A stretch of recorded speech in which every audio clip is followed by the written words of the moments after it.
देखो अपने का स्टडी क्या करना है, chapter 16 heredity and variation. Board पर एकदम अच्छे से फोकस करो जरा।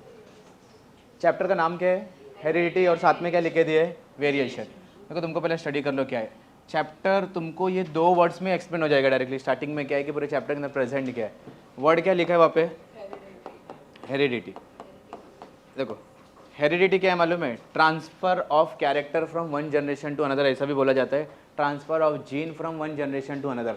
सबसे पहले ध्यान दे दो कि जीन एग्जैक्टली प्रेजेंट किधर है। सपोज मैंने ऐसा बोला कि ये जीन है और ये क्या होने वाला है, ट्रांसफर कौन से जनरेशन से, फर्स्ट जनरेशन, मतलब यहाँ पे एक जनरेशन है और किस में ट्रांसफर हो रहा है वो, सेकेंड जनरेशन, मतलब कहाँ पे जा रहा है, second generation. Transfer of gene from one generation to another में अगर तुम लोग बोलोगे तो जीन क्या हो रहा है, ट्रांसफर हो रहा है। साथ में जीन के अलावा यहाँ पे ट्रेड्स भी ट्रांसफर होते हैं। ट्रेड्स मतलब क्या रहते हैं मालूम है, उसके कैरेक्टर्स, क्या याद रखोगे, कैरेक्टर्स। बोर्ड पे फोकस करो। हेरिडिटी वर्ड का मतलब ही क्या है, transfer of gene from one generation to another. ये जो जीन है वो एग्जैक्टली प्रेजेंट किसके अंदर है, तो बोलोगे डीएनए के अंदर क्या प्रेजेंट होता है, जीन। ये जीन क्या हो सकता है, यहाँ से लेके यहाँ तक एक सेगमेंट को हम क्या बोलेंगे, segment of DNA, segment of DNA is known as gene, segment of DNA is known as, मतलब जो DNA का सेगमेंट है उसी को हमने क्या नाम दिया है, जीन। अब मेरे को बताओ हेरिडिटी एक कैरेक्टर है, तुमको मालूम पड़ गया जो ट्रांसफर हुआ वन जनरेशन टू अनदर, वो कहाँ पे प्रेजेंट था, एक जीन के अंदर। अब इस लोकेशन पे एग्जैक्टली जीन के पास, समझो डीएनए के पास एग्जैक्टली होता क्या है, तुमने तो बोल दिया segment of DNA is known as gene. तो सपोज मैंने यहाँ पे डीएनए वर्ड लिख दिया, डीएनए के पास क्या प्रेजेंट है, डीएनए के पास प्रोटीन का इंफॉर्मेशन प्रेजेंट है। किस चीज़ का इंफॉर्मेशन प्रेजेंट है, प्रोटीन इंफॉर्मेशन। यहाँ पे क्या प्रेजेंट रहेगा, प्रोटीन इंफॉर्मेशन। देखो बोर्ड पे फोकस करके तुमको समझेगा अच्छे से। अभी तक कुछ एक्स्ट्रा नहीं किए, ये डीएनए था, डीएनए के एक सेगमेंट को हमने क्या नाम दिया, जीन। अब सपोज इस जीन की बात करें तो जैसे तुमको मालूम पड़ा डीएनए के पास क्या प्रेजेंट है, प्रोटीन का इन्फॉर्मेशन। हो सकता है इस जीन के पास भी क्या प्रेजेंट रहे, प्रोटीन का इन्फॉर्मेशन ही प्रेजेंट रहे, क्योंकि वो डीएनए का ही सेगमेंट है ना। अभी सपोज एक एग्जांपल लेते, फिर तुमको ये मालूम पड़ना बहुत जरूरी है कि डीएनए कहाँ पे प्रेजेंट है। सपोज तुमको इतना तो मालूम पड़ गया कि हेरिडिटी क्या है, transfer of gene from one generation to another, साथ में क्या जाएगा, ट्रेड्स जाएगा। तो मतलब एक जनरेशन से अगर दूसरे जनरेशन में गया तो गया कैसा रहेगा, सपोज यहाँ पे कौन प्रेजेंट रहेंगे, पेरेंट्स। तो पेरेंट्स से ये किस में चले गया, ऑफस्प्रिंग में चले गया। इतना क्लियर रहेगा क्या, पेरेंट्स से किस में चले गया, ऑफस्प्रिंग्स में। तो तुमको इतना याद रखना है कि जो पेरेंट्स है वो किस में चले गया, ऑफस्प्रिंग्स में। क्या चले गया, उनका जीन चले गया। अगर यही चीज सेक्सुअल रिप्रोडक्शन का है तो ठीक है, मतलब सेक्सुअल रिप्रोडक्शन के लिए ये फैक्टर जो मैंने लिखा है वो प्रॉपर है। अगर मैं ऐसा बोलूँ कि सेक्सुअल रिप्रोडक्शन हुआ, मेल और फीमेल गैमेट्स का फ्यूजन हुआ, पेरेंट्स में अभी समझे यहाँ पे एक मेल है और दूसरा कौन था, फीमेल, दोनों के न्यूक्लियस का फ्यूजन हुआ रहेगा। कौन सा न्यूक्लियस तुमको मालूम है, फीमेल से एग आया रहेगा, मेल से क्या रहेगा, स्पर्म। दोनों का फ्यूजन हुआ तब जाके एक ऑफस्प्रिंग का क्या हुआ है, फॉर्मेशन। उसमें जाइगोट वगैरह ऐसा बहुत सारा प्रोसेस है, लेकिन लास्ट में क्या बनता है, एक ऑफस्प्रिंग। लेकिन ये बना कैसा, कौन सा रिप्रोडक्शन से, सेक्सुअल। जहाँ पे सेक्सुअल रिप्रोडक्शन प्रेजेंट रहेगा वहाँ पे तुमको ज़्यादा सिमिलरिटीज देखने के लिए नहीं मिलेगी। सिमिलरिटीज वर्ड का मतलब क्या है, अब जरा जान दो। सपोज ये प्लांट है, इस प्लांट से मेरे को सीड मिल गया, क्या मिल गया, सीड। इस सीड को मैंने क्या किया, सोड कर दिया, किसके अंदर, सॉइल के अंदर। जैसे ही सोड किया सॉइल के अंदर, जैसे ही लगा दिया सीड्स को, सॉइल के अंदर चले गया, एक न्यू प्लांट ग्रो होगा। लेकिन वो प्लांट सेम वैसे प्लांट के जैसे ही दिखेगा जो इसका सीड है। क्लियर है कि नहीं। तो प्लांट्स में आइडेंटिकल रहते हैं। आइडेंटिकल होने का रीज़न क्या है मेरे को बताओ। सपोज यहाँ पे जो प्लांट मिला मेरे को वो भी सेम है इसके जैसा। अगर प्लांट कहीं पे भी असेक्सुअल रिप्रोडक्शन टेक प्लेस करता है, देखो यहाँ पे सेक्सुअल का बात किया, अगर सीड आ गया तो उसने सेक्सुअल को फॉलो ही किया, लेकिन प्लांट में असेक्सुअल रिप्रोडक्शन भी है। फॉर एग्जांपल क्या, अगर समझो मैंने इस प्लांट से एक लीफ को निकाल लिया, क्लियर है कि नहीं, या तो एक स्टेम को निकाल दिया और एक दूसरा प्लांट को ग्रो कर दिया, तो भी वो सिमिलर दिखेगा। तुमने रोज का एग्जांपल देखा रहेगा, रोज का एक स्टेम लेके आओ, प्लांट लगाओ, डायरेक्टली एक न्यू प्लांट ग्रो हो जाता है, लेकिन वो सेम रोज के जैसा दिखते हैं कि नहीं दोनों प्लांट। तो जहाँ पे असेक्सुअल रिप्रोडक्शन रहेगा वहाँ पे सिमिलरिटीज क्या रहेगी, ज़्यादा रहेगी। फॉर एग्जांपल वो प्लांट कैसे रहेंगे, आइडेंटिकल। कैसे रहेंगे, आइडेंटिकल। तो क्या, दो वर्ड का मतलब तुमको समझना बहुत जरूरी है। हेरिडिटी ये बोल रहे हैं कि अगर suppose by chance sexual reproduction हुआ तो ट्रांसफर हो गए जीन, कहाँ से, first generation to second generation में जाएंगे। लेकिन यहाँ पे तुमको मेजर सिमिलरिटीज देखने के लिए मिलेगी क्या, नहीं। यहाँ पे क्या देखने के लिए मिलेगा, कुछ डिफरेंस भी देखने के लिए मिलेंगे और साथ में माइनर चेंजेस भी देखने के लिए मिलेंगे।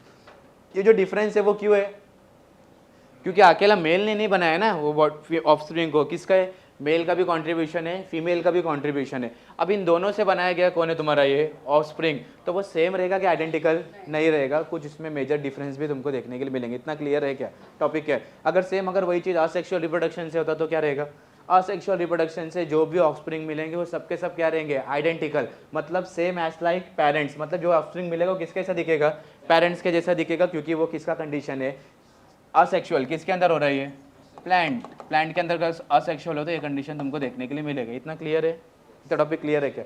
अब देखो मैंने यहाँ पे वर्ड क्या लिख दिया, डिफरेंस। ये डिफरेंस वर्ड ही क्या है तुम्हारा, वेरिएशन। मतलब जो पेरेंट्स है, जो सपोज ये पेरेंट्स लिखा मैंने, पेरेंट्स से ऑफस्प्रिंग डिफरेंट कैसा दिख रहा है, ये उस चीज़ का मीनिंग है। तुमको टॉपिक समझ में है क्या है? वेरिएशन वर्ड का मतलब क्या है कि जो पेरेंट्स थे और जो अभी ऑफस्प्रिंग आया, दोनों में चेंजेस है कि नहीं, सेम दिखते हैं क्या दोनों भी? नहीं। अगर वो सेम नहीं दिखते उसका रीज़न ही क्या है, वेरिएशन। क्लियर रहेगा कि वेरिएशन वर्ड का मतलब क्या है? अगर कोई तुमको पूछेगा हेरिडिटी का डेफिनेशन तो क्या बोलोगे? Heredity is the transfer of gene from one generation to another. कहाँ से जा रहे, किसके अंदर जा रहे बोलेंगे? From parents to offspring. इतना क्लियर रहेगा? क्या ऑफस्प्रिंग में सिमिलरिटीज ज़्यादा देखने के लिए मिलेंगे क्या? नहीं, सिमिलरिटीज रहेगा लेकिन उतना नहीं रहेगा, लेकिन उसमें थोड़ा बहुत डिफरेंस भी रहेगा। क्लियर रहेगा? फिर हमको मालूम पड़ा ये डिफरेंस वर्ड है वो क्यों आ रहा है, because of variation. Variation word का मतलब ये है कि जो पेरेंट्स है उसके ऑफस्प्रिंग सेम नहीं दिख सकता, क्योंकि फॉलो हमने क्या किया है, सेक्सुअल रिप्रोडक्शन। इतना क्लियर रहेगा टॉपिक? पक्का क्लियर है? जीन कहाँ पे प्रेजेंट है? डीएनए। डीएनए के पास किस चीज़ का इंफॉर्मेशन प्रेजेंट है? प्रोटीन का।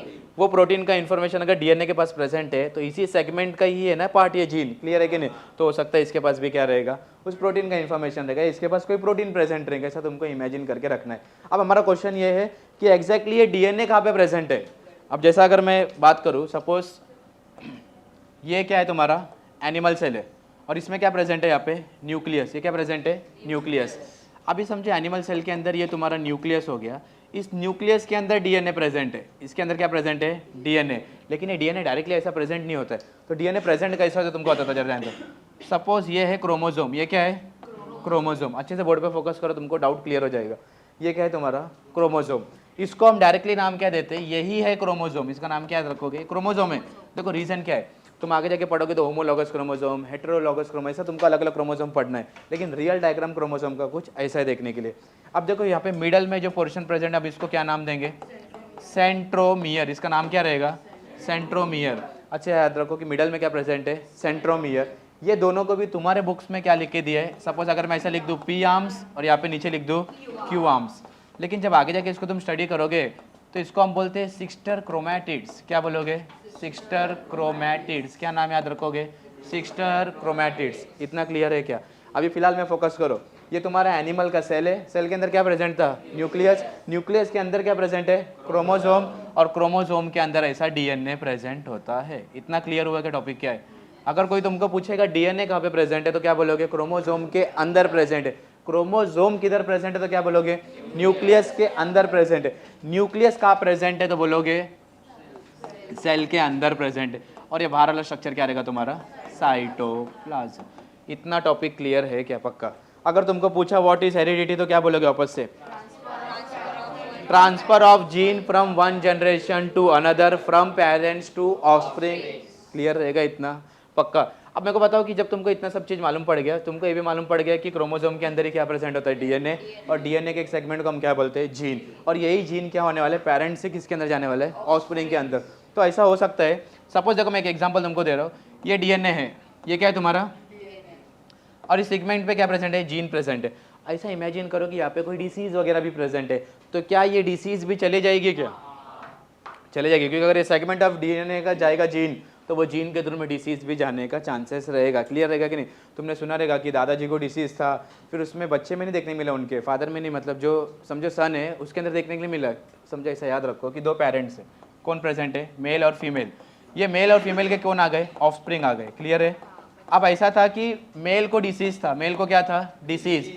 अब लेकिन इस ऑफस्प्रिंग में तुमको देखने के लिए नहीं मिल रहा डिसीज। हो सकता है आगे जाके इनके बच्चे हो तो इनके बच्चों में तुमको क्या मिलेगा देखने के लिए, डिसीज देखने के लिए मिलेगा। तो हम ऐसा इमेजिन करेंगे कि ये डिसीज कहाँ से आया, दादाजी से आया ना इसके। क्लियर है कि नहीं? मतलब पहले एक पेरेंट्स थे, उनके जो बच्चे आए उनमें डिसीज देखने के लिए नहीं मिला, लेकिन पहले डिसीज था उनके पास, अब उसके बाद वाले जनरेशन में देखने के लिए मिल रहा है। ऐसे कलर ब्लाइंड के डिसीज, बहुत सारे डिसीजेस है तुम्हारे पास। तो मेरे को बताओ ये सब डिसीजेस कैसे डिसीज रहेंगे, मतलब जेनेटिक डिसीज। कौन से डिसीज रहेंगे, मतलब जेनेटिक के थ्रू में वो क्या हो रहे हैं, जनरेशन टू जनरेशन क्या होते हैं, पास आउट होते हैं। इतना क्लियर रहेगा क्या? क्योंकि उसका रीज़न ही कौन है, ये जीन। इतना क्लियर रहेगा? पक्का, ठीक है। अब जरा पढ़ो, पहला पॉइंट क्या दिया, branch of biology which study the transfer of characteristic, वापस एक डेफिनेशन ही है, of organism from one generation to another is known as what? हाँ, branch of biology we study the transfer of characteristic of organism from one generation to another, heredity. ऐसा याद रखना तुम लोग फिलहाल के लिए। अब जरा ध्यान दो, और एक बात जरा पहले सुनो, मैं तुमको जो बता रहा हूँ वो तुमको ऐसा लगेगा ऐसा एक डेफिनेशन नहीं है। तुम लोग अगर इस डेफिनेशन को पढ़ोगे तो इसमें हेरिडिटी भी लिख सकते हैं। रीज़न क्या है बोलो, यहाँ से transfer of characteristic of organism from one generation to another is known as क्या रहेगा? तुम जेनेटिक बोलोगे तो डायरेक्ट वो तुम्हारा डेफिनेशन हो गया। हेरिडिटी क्यों तुमको बता रहा हूँ, याद रखना। पीछे मैंने जीन के नीचे कैरेक्टर भी लिखा था, याद है क्या? अभी जस्ट पीछे उसके नीचे ट्रेड्स करके एक वर्ड लिखा, याद है कि नहीं? तो वो यही चीज़ है। और एक टॉपिक जरा याद रखना, new progeny is form through the process of what? अगर न्यू प्रोजेनी फॉर्म्ड होगा तो the process of what? Reproduction. अगर एक न्यू प्रोजेनी आएगा तो आएगा कहाँ से? बाय रिप्रोडक्शन के आएगा। अब और एक टॉपिक को जरा ध्यान दो, न्यू प्रोजेनी वर्ड का मतलब समझा क्या है? अरे एक चाइल्ड आएगा कहाँ से? तो जब रिप्रोडक्शन होगा, पेरेंट मेल और फीमेल के बीच में फ्यूजन होगा, जो जाइगोट बनेगा उसके बाद जो बेबी आएगा उसी को हम क्या बोलेंगे? New progeny. कहाँ से फॉर्म्ड हुआ, कौन सा process? By reproduction. Even for a few minor difference the offspring show great similarity with the parents. मतलब सिमिलरिटीज है ज़्यादा। अभी ऐसा तो लगता है, देखा रहेगा पेरेंट्स के जैसा चाइल्ड दिखता है, लेकिन टोटली सेम है क्या? ऐसा दिखेगा सेम जैसा वो था ऐसी वही, ऐसा है क्या? नहीं, तुमको थोड़े बहुत सिमिलर, देखो यहाँ पे क्या लिख के दिया है? ग्रेट सिमिलरिटीज, लेकिन एक वर्ड और भी ऐड किया है, माइनर डिफरेंस। डिफरेंस आ गया तो वो सेम कभी भी बोल सकते क्या उसको? नहीं। सेम रहेगा तो वर्ड क्या यूज़ करोगे? पीछे लिखा था मैंने प्लान के लिए, आइडेंटिकल। सेम मतलब क्या रहेगा? आइडेंटिकल। लेकिन अगर डिफरेंस आ गया तो याद रखना कि ग्रेट सिमिलरिटीज तो प्रेजेंट है, लेकिन सेम दिखेगा क्या? वैसी नहीं दिखने वाला है। अब देखो सिमिलरिटीज के वर्ड पे क्या लिख के दिया, यहाँ पे मैंने एक वर्ड लिख दिया जीन। कोई तुमको पूछेगा जीन क्या है तो क्या बोलोगे डायरेक्टली? Segment of DNA. ये सेगमेंट ऑफ क्या है? डीएनए। रिप्रोडक्शन किस चीज के लिए हम करते हैं? New progeny is form through the process of reproduction. यहाँ पे लिख के दिया सिमिलैरिटीज और साथ में क्या लिख के दिया है? वेरिएशन। सिमिलैरिटीज वर्ड का मतलब है कि सपोज अगर पेरेंट्स से जो ऑफस्प्रिंग आया उसमें क्या प्रेजेंट रहेगा? सिमिलैरिटीज थोड़े बहुत प्रेजेंट रहेंगे, लेकिन अगर वेरिएशन देखने के लिए मिला तो उसी को हम क्या बोलेंगे? डिफरेंस। इतना तुमको याद रखना है। स्पीड में करेंगे फटाफट। अभी आप ध्यान दो, बोर्ड पे फोकस करो जरा। तुमको स्टार्टिंग में वर्ड क्या लिख के दिया है? हेरिडिटी। इसमें तुम लोग लिख सकते हैं क्या रहेगा? Transfer of gene from one generation to another. Variation word में क्या है? सपोज ये मेल है और दूसरा कौन है? फीमेल। मेल और फीमेल, डिफरेंस बिटवीन पेरेंट्स और साथ में ऑफस्प्रिंग, ऐसा तुमको देखने के लिए मिलेगा। हो सकता है ये मेल है और ये फीमेल है, अभी इनसे जो इनका बेबी आया वो हो सकता है उसमें उतनी सिमिलरिटीज देखने के लिए नहीं मिल रही है। कभी कभी ऐसा तुमने देखा रहेगा, केसेस रहते रेयर केस, लेकिन सिमिलरिटीज थोड़ी बहुत है और थोड़ी बहुत नहीं भी है। तो यही चीज़ तुम्हारा क्या रहेगा? Variation. Difference between parents and offspring, अगर वो दोनों अलग दिखते हैं तो उसी को हम क्या बोलेंगे? वेरिएशन। इसका बोल तो मैं लिख दूँ, क्या लिखना है? Transfer of gene. ऐसा डायरेक्टली याद रखो, from one generation to another. Transfer of gene from one generation to another, इतना तुमको याद रखना है।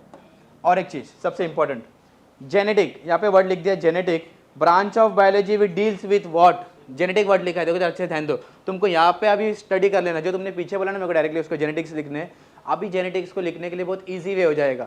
देखो पीछे वाले जो तुम लोगों ने डेफिनेशन पढ़ा उसमें transfer of gene from one generation to another था, तो उसको हमने क्या नाम दिया था? हेरिडिटी। अभी जहाँ पे हेरिडिटी भी आ जाएगा और साथ में वेरिएशन भी आ जाएगा, इसी को हम क्या बोलेंगे? जेनेटिक्स। मतलब दोनों भी चीज। जेनेटिक्स वर्ड याद आएगा तो डायरेक्टली क्या याद रखोगे? जहाँ पे हेरिडिटी भी प्रेजेंट और साथ में क्या प्रेजेंट है? क्लियर रहेगा क्या? अभी कोई भी तुमको पूछा डेफिनेशन बताने आएगा, जेनेटिक्स वर्ड बोलेगा डायरेक्टली क्या लिखने का मालूम है क्या? उसमें एडिशन करो, किसका पॉइंट? ये पूरा transfer of gene from one generation to another, parents to offspring, there is difference. ऐसा अगर तुमने ये भी ऐड कर दिया, हेरिडिटी भी एक्सप्लेन हो गया, साथ में वेरिएशन भी, तो वही टर्म को हम क्या बोलेंगे? जेनेटिक्स। और जो फादर ऑफ जेनेटिक्स है उसका नाम क्या है? The term genetics William Bateson. ऐसा तुमको ये भी याद रखना है। क्लियर रहेगा क्या? फादर ऑफ जेनेटिक्स में अगर जाके अच्छे से डिटेल में स्टडी करोगे तो यहाँ पे तुमको ग्रीगर जॉन मेंडल के बारे में पढ़ना पड़ेगा। अभी फिलहाल में क्या लिख के दिया है? द टर्म जेनेटिक किसने बताया? William Bateson. इतना तुमको याद रखना है। अब फटाफट तो एक वर्ड लिख के दिया, यहाँ पे क्या दिया है? क्रोमोसोम। एक ही स्लाइड में तुमको पूरा क्रोमोसोम बता के देता हूँ, खाली बोर्ड पे फोकस करो कि एग्जैक्टली है क्या। अभी जस्ट तुमको मैंने बताया कि क्रोमोसोम वर्ड का मतलब ही क्या है? क्रोमोसोम एग्जैक्टली प्रेजेंट किधर है? तो तुम लोग क्या बोलोगे? क्रोमोसोम प्रेजेंट है कहाँ पे? न्यूक्लियस के अंदर प्रेजेंट है। अब क्रोमोसोम के अंदर क्या प्रेजेंट है? कोई बोला तो क्या बोलोगे? क्रोमोसोम के अंदर डीएनए प्रेजेंट है। कैसा प्रेजेंट है? नहीं मालूम। इतना तुमको अभी तक स्टडी कर लिया तुमने। अब देखो प्रेजेंट कैसा होता है। सेल है, सेल के अंदर क्या प्रेजेंट था? न्यूक्लियस। अब इस न्यूक्लियस के अंदर तुमने बताया कि ऐसा कुछ क्रोमोसोम प्रेजेंट होता है, क्लियर है कि नहीं। अब इस क्रोमोसोम के अंदर क्या प्रेजेंट था, डीएनए प्रेजेंट।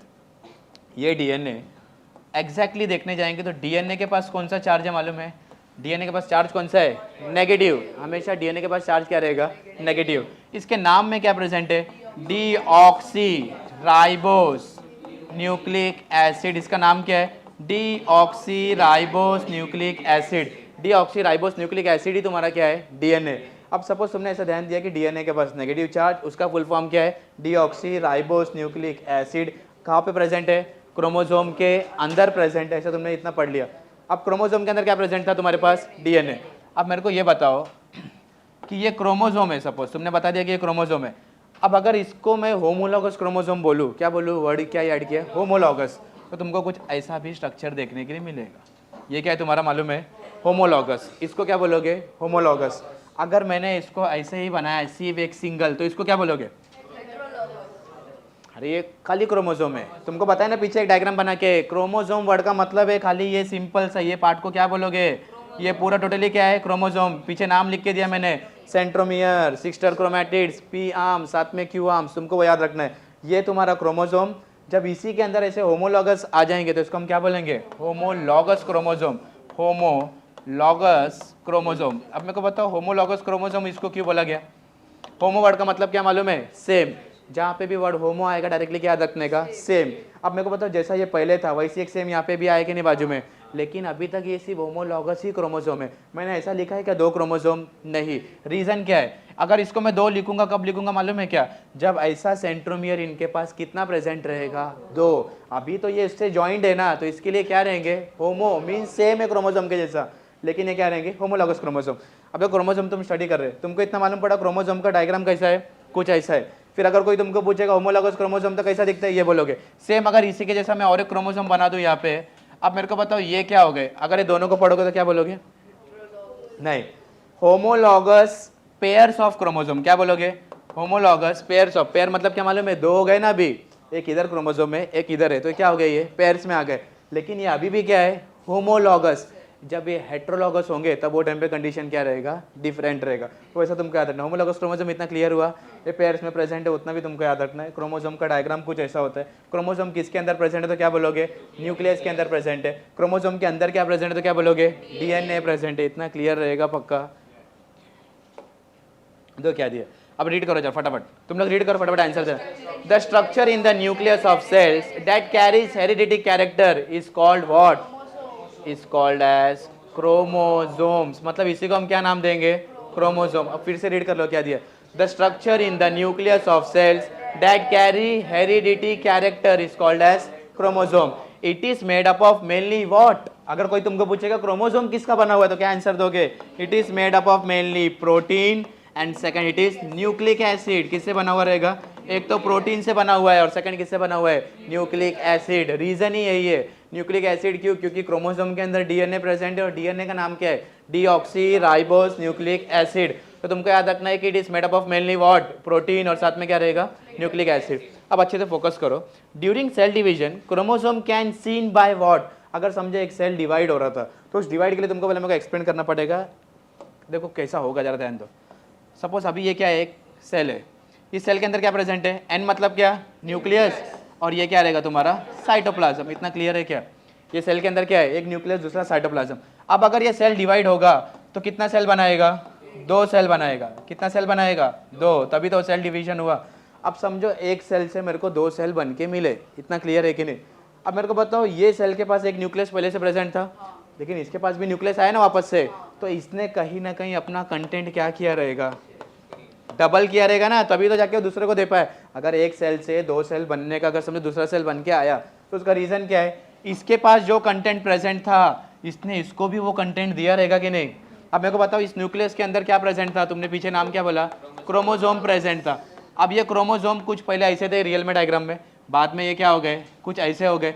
जब इधर गए रहेंगे तो क्या हो गया मालूम है क्या, फिर से एक इधर आ गया और एक इधर आ गया, ये इसको मिल गया और ये वाला इसको मिल गया। कुछ एक्स्ट्रा किया ही नहीं उसने। क्लियर है क्या टॉपिक क्या है। और एक चीज याद रखो, जब क्रोमोसोम अभी समझो इनके पास 2 सेल बन के मिल गए, तो ये वाला पार्ट भी डबल किया रहेगा और साइटोप्लाज्म पे जितने भी ऑर्गेनेली है वो भी क्या हुए रहेंगे, डबल। क्योंकि तुम्हारे बुक में एक टॉपिक है वो तुमको बाद में कभी नहीं समझ पाएगा, इसके लिए आज समझो जरा। इसी साइटोप्लाज्म पे एक माइटोकॉन्ड्रिया भी प्रेजेंट है। क्या प्रेजेंट है? माइटोकॉन्ड्रिया। अब देखो ऐसा हमको पढ़ाया गया, मैंने तुमको क्या बताया, मेल है और साथ में क्या प्रेजेंट है, फीमेल। अब अगर समझो मेल भी है और फीमेल भी है, तो फीमेल क्या देती है, एग। समझो फीमेल से हमको क्या मिल गया, एग मिल गया, और यहाँ से क्या आया मालूम है, स्पर्म आया। अब जैसे स्पर्म आया, इन दोनों के बीच में क्या हुआ रहेगा मालूम है, फ्यूजन हुआ रहेगा ना, क्लियर है कि नहीं। लेकिन याद रखो कि ये जो एग है ना, इस एग के पास क्या प्रेजेंट है, साइटोप्लाज्म प्रेजेंट है, और इस साइटोप्लाज्म पे कौन प्रेजेंट रहेगा, माइटोकॉन्ड्रिया। अगर बाई चांस यही टाइम पे यहाँ पे कोई चेंजेस आ जाए, माइनर चेंजेस आ गए इस माइटोकॉन्ड्रिया में, तो वो भी डिसीज कॉज करेगा आगे जाके। टॉपिक समझ में आएगा क्या हुआ, क्योंकि हमने यूज किसका किया है, साइटोप्लाज्म, एग वाले सेल का ना, उसके अंदर है ना स्पर्म का न्यूक्लियस, क्लियर है कि नहीं। तो ऐसा तुमको एक लास्ट में डिसीज भी दिया है, माइटोकॉन्ड्रिया से रिलेटेड एक डिसीज प्रेजेंट है, वो भी तुमको याद रखना है। इतना क्रोमोसोम का क्लियर हुआ कि टॉपिक क्या है, मतलब वो क्या होगा, न्यूक्लियस का कंटेंट भी क्या होने वाला है, डबल, और साइटोप्लाज्म का भी कंटेंट क्या होगा, डबल। साइटोप्लाज्म पे एग्जैक्टली क्या प्रेजेंट रहते हैं, सेल ऑर्गेनेली, पहले तुमने पढ़ा रहेगा 8th वगैरह में। हाँ ठीक है, इसका आंसर दो जरा। During cell division chromosome can be seen by dash, compound microscope. कहाँ से देख सकते हैं तुम लोग इसको, कंपाउंड माइक्रोस्कोप से देखेंगे। बुक बंद करके रखना। Each species has the specific number of chromosome. जितने भी स्पीसीज है उनके पास क्रोमोसोम नंबर कितने प्रेजेंट है, जितने भी स्पीसीज का क्रोमोसोम नंबर कितने प्रेजेंट है। आप मेरे को बताओ, जितने भी स्पीसीज है सबके पास सेम थोड़ी प्रेजेंट रहेंगे। 46 किसके अंदर प्रेजेंट है, वुमेन के बीइंग के अंदर। अब देखो अगर पोटैटो की बात करोगे तो कितना प्रेजेंट है, 48। राउंड वर्म की बात करोगे तो कितना प्रेजेंट है, 4। फ्रॉग की बात करोगे 26, मेज की बात करोगे 20, क्रैप की बात करोगे तो क्या रहेगा, 200। ये साइड में क्रोमोसोम के डायग्राम को अच्छे से फोकस करो। मेरे को बताओ ये वाले आर्म्स का नाम क्या दिया, पी आर्म्स, इसका नाम क्या दिया, क्यू आर्म्स। अब इसको देखो, ये जो अंदर प्रेजेंट है इसको क्या बोलोगे, डीएनए। ये क्या है, डीएनए। क्या यही डीएनए इधर भी प्रेजेंट रहेगा, हाँ इधर भी प्रेजेंट रहेगा। जब ये सिंगल प्रेजेंट था तब ये क्रोमोसोम के पास प्रेजेंट था। जैसे ही इसने अपना कंटेंट डबल कर लिया तो इसने इसको भी दे दिया डीएनए, और इधर भी मिल गया।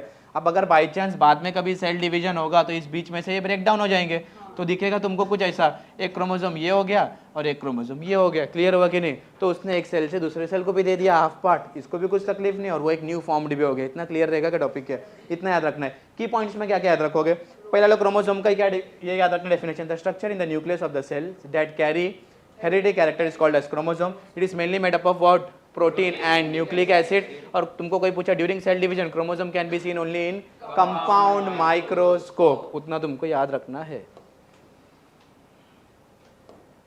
बोर्ड पे फोकस करो। यहाँ पे एक वर्ड लिख के दिया है, सेक्स क्रोमोसोम्स। यहाँ पे वर्ड क्या लिखा है, सेक्स क्रोमोसोम, और साथ में क्या लिख दिया है, एलोसोम्स। अब देखो तुमको मैंने पीछे क्रोमोसोम बता दिए कि दिखते कैसे। अभी ह्यूमन बॉडी के अंदर क्रोमोसोम कितने प्रेजेंट है, 46। अब ये जो ह्यूमन बॉडी के अंदर 46 क्रोमोसोम प्रेजेंट है, ये कितने पेयर्स में प्रेजेंट रहेंगे, तो बोलोगे 23 पेयर्स। मतलब कोई पूछेगा तुमको कितने क्रोमोसोम तुम्हारे पास प्रेजेंट है, तो बोलोगे 23 pairs of chromosome is present in human body. 46 हो गए टोटल। अब इस 46 में तुमको ये इमेजिन करना है कि 23 जो पेयर है उसमें से जो 22 है और ये जो 23rd वाला पेयर है ना, ये जो 22 जितने भी पेयर्स में प्रेजेंट है उसको सब क्या बोलोगे तुम, वो सब क्या रहेंगे, autosomes. They all are autosomes. तुमको ये याद रखना है कि जो 46 क्रोमोसोम्स थे उसमें से जो 22 पेयर्स है उसको क्या बोलोगे, ऑटोजोम्स बोलोगे। जो 23rd वाला पेयर्स है उसको क्या बोलोगे, सेक्स क्रोमोसोम बोलोगे। और अगर मैंने इसको सेक्स क्रोमोसोम लिख दिया तो इसी को दूसरा वर्ड क्या दिया है, एलोसोम्स। इतना तुमको याद रखना है। इतना क्लियर है क्या। ह्यूमन बॉडी के अंदर क्रोमोसोम कितने प्रेजेंट है, 46। उस 46 में से भी 46 को हम कैसे पढ़ते हैं, 23 पे। अब अगर मैं समझे इसको अलग वे में लिखूँ तो कैसा लिख सकते हैं, मेरे पास क्रोमोसोम कितने हैं, 46। तो मतलब मेरे बॉडी के अंदर 44 क्या प्रेजेंट रहेंगे, मेरे बॉडी के अंदर 44 ऑटोजोम्स प्रेजेंट रहेंगे ना, क्योंकि 22 पेयर्स मतलब क्या रहेगा, 44। और साथ में मेरे पास अभी जो बचा हुआ 2 वो क्या रहेगा, ये क्या रहेगा, सेक्स क्रोमोसोम्स। अब ये जो 2 बचा हुआ है मेरे पास सेक्स क्रोमोसोम, अगर बॉय है बाई चांस तो क्या बोलोगे, बॉय में XY, और अगर सपोज गर्ल है तो क्या लिखोगे, XX। इतना क्लियर है क्या। मतलब मेरे बॉडी में टोटल क्रोमोसोम कितने हैं, 46। आउट ऑफ 46 44 क्या है, ऑटोजोम्स। वो सब क्या है, ऑटोजोम्स। तो जब भी क्रोमोसोम ट्रांसफर हुए वो टाइम पे ऐसा बताया गया कि आइज का कलर, हेयर्स का कलर, ये सब चीज किसके पर डिपेंड करता है, ऑटोजोम्स। अब वो लड़का है या लड़की, वो किस पे डिपेंड करेगा, सेक्स क्रोमोसोम। डायग्राम को अच्छे से फोकस करो। हमने क्या देखा है कि जो पीछे हमने क्रोमोसोम पढ़ा उसमें हमने एक चीज़ तो पढ़ लिया कि सपोज ये क्रोमोसोम है, एक डायग्राम देख ले आप, ये क्रोमोसोम है तो इसमें क्या प्रेजेंट था, सेंट्रोमियर। ये तुम्हारे पास आर्म्स प्रेजेंट थे, पी आर्म्स, और साथ में क्या प्रेजेंट था, क्यू आर्म्स। अब ये सेंट्रोमियर अगर अपना लोकेशन कहाँ पे प्रेजेंट है, अगर लोकेशन चेंज है तो उस हिसाब से क्रोमोसोम का नाम क्या है, डिफरेंट है। अब पहले डायग्राम को अच्छे से फोकस करो, यहाँ पे क्या लिखा है, मेटा। मतलब ये जो क्रोमोसोम है जो मैं अभी बना रहा हूँ ये क्या है बताओ मेरे को, ये मेरा आर्म्स है ना, इसी को हम क्या बोलते हैं, क्रोमैटिड्स। इसी आर्म्स को हम क्या बोलते हैं, क्रोमैटिड्स। सिस्टर क्रोमैटिड्स बोला तो भी चले। अभी समझो ये क्रोमैटिड्स है, इतना क्लियर है। देखो सिस्टर बोला तो दोनों बाजू में साथ में आना चाहिए, जैसे मैंने तुमको पीछे डायग्राम में दिखाया था, मालूम है क्या। अभी सपोज ये क्रोमोसोम है ना, अभी समझो ऐसा बना दिया तो अब ये दोनों मिलके क्या हो गए मालूम है, सिस्टर। मतलब दो बहन साथ में आ गए ना उधर, क्लियर है कि नहीं। अब ये दोनों सिस्टर और नीचे भी सिस्टर, क्लियर रहेगा क्या, तब जाके सिस्टर क्रोमैटिड्स। नहीं तो अगर वैसा सिंगल में याद रखो तो खाली क्या याद रखो, ओनली क्रोमैटिड्स याद रखा तो भी चलेगा। इतना क्लियर है क्या। क्रोमैटिड्स मतलब समझा क्या है, ये वाला पार्ट को हमने क्या नाम दिया, क्रोमैटिड्स, और ये भी क्या है तुम्हारे क्रोमैटिड्स। अगर ये दोनों भी क्रोमैटिड्स सेम है और ये सेंटर पे लाई करता है, कौन मालूम है तुम्हारा, सेंट्रोमियर, तो ऐसे वाले को हम क्या बोलेंगे, मेटासेंट्रिक। इसको हम क्या बोलेंगे, मेटासेंट्रिक। और मेटासेंट्रिक में तुमको शेप देखने के लिए मिल रहा है क्या, कौन सा शेप है, वी शेप। क्लियर रहेगा। क्रोमोसोम में एक क्रोमोसोम है जिसको हमने नाम क्या दिया, मेटासेंट्रिक। उसका शेप कैसा दिख रहा है, वी लेटर के जैसा दिख रहा है, तुमको वैसे याद रखना है। उसका सेंट्रोमियर कहाँ पे प्रेजेंट रहेगा, प्रॉपर मिडल में प्रेजेंट है, इसके लिए वो वी शेप में दिख रहा है, इसके लिए इसका नाम क्या है, मेटासेंट्रिक क्रोमोसोम। अब इस वाले क्रोमोसोम को अच्छे से ऑब्जर्वेशन करो, इसका सेंट्रोमियर सेंटर से थोड़ा दूर हो गया कि नहीं। अब ये जो मैंने बनाया ये क्या है, फटाक से बोलो, इसको क्या बोलोगे, क्रोमैटिड्स। इसका नाम क्या बोलोगे, क्रोमैटिड्स। अब ये भी क्रोमैटिड्स, ये भी क्रोमैटिड्स, लेकिन जो सेंट्रोमियर है वो सेंटर में प्रेजेंट नहीं है, वो सेंटर से थोड़ा दूर हो गया। तो क्या लिखा है, centromere somewhere near the mid point. कभी वो मिड पॉइंट जहाँ पे मिडल में प्रेजेंट था, अब उससे सेंट्रोमियर क्या हो गया, दूर हो गया। तो उसको हमने नाम क्या दिया, ऊपर लिखा क्या है, सब। तो क्या लिखोगे, सब मेटासेंट्रिक। क्या है वर्ड याद रखोगे, सब मेटासेंट्रिक क्रोमोसोम। और इस शेप का नाम क्या है, एल शेप। क्लियर रहेगा क्या। पहले वाले शेप का नाम क्या था, वी शेप, और उसका नाम क्या था, मेटासेंट्रिक। क्यों था, क्योंकि सेंट्रोमियर मिडल में प्रेजेंट था। इसको एल क्यों बोला, क्योंकि इसका ये क्या है, सेंट्रोमियर कहाँ पे प्रेजेंट है, सेंटर से थोड़ा दूर प्रेजेंट। इतना क्लियर रहेगा। अब एक और डायग्राम पे फोकस करो।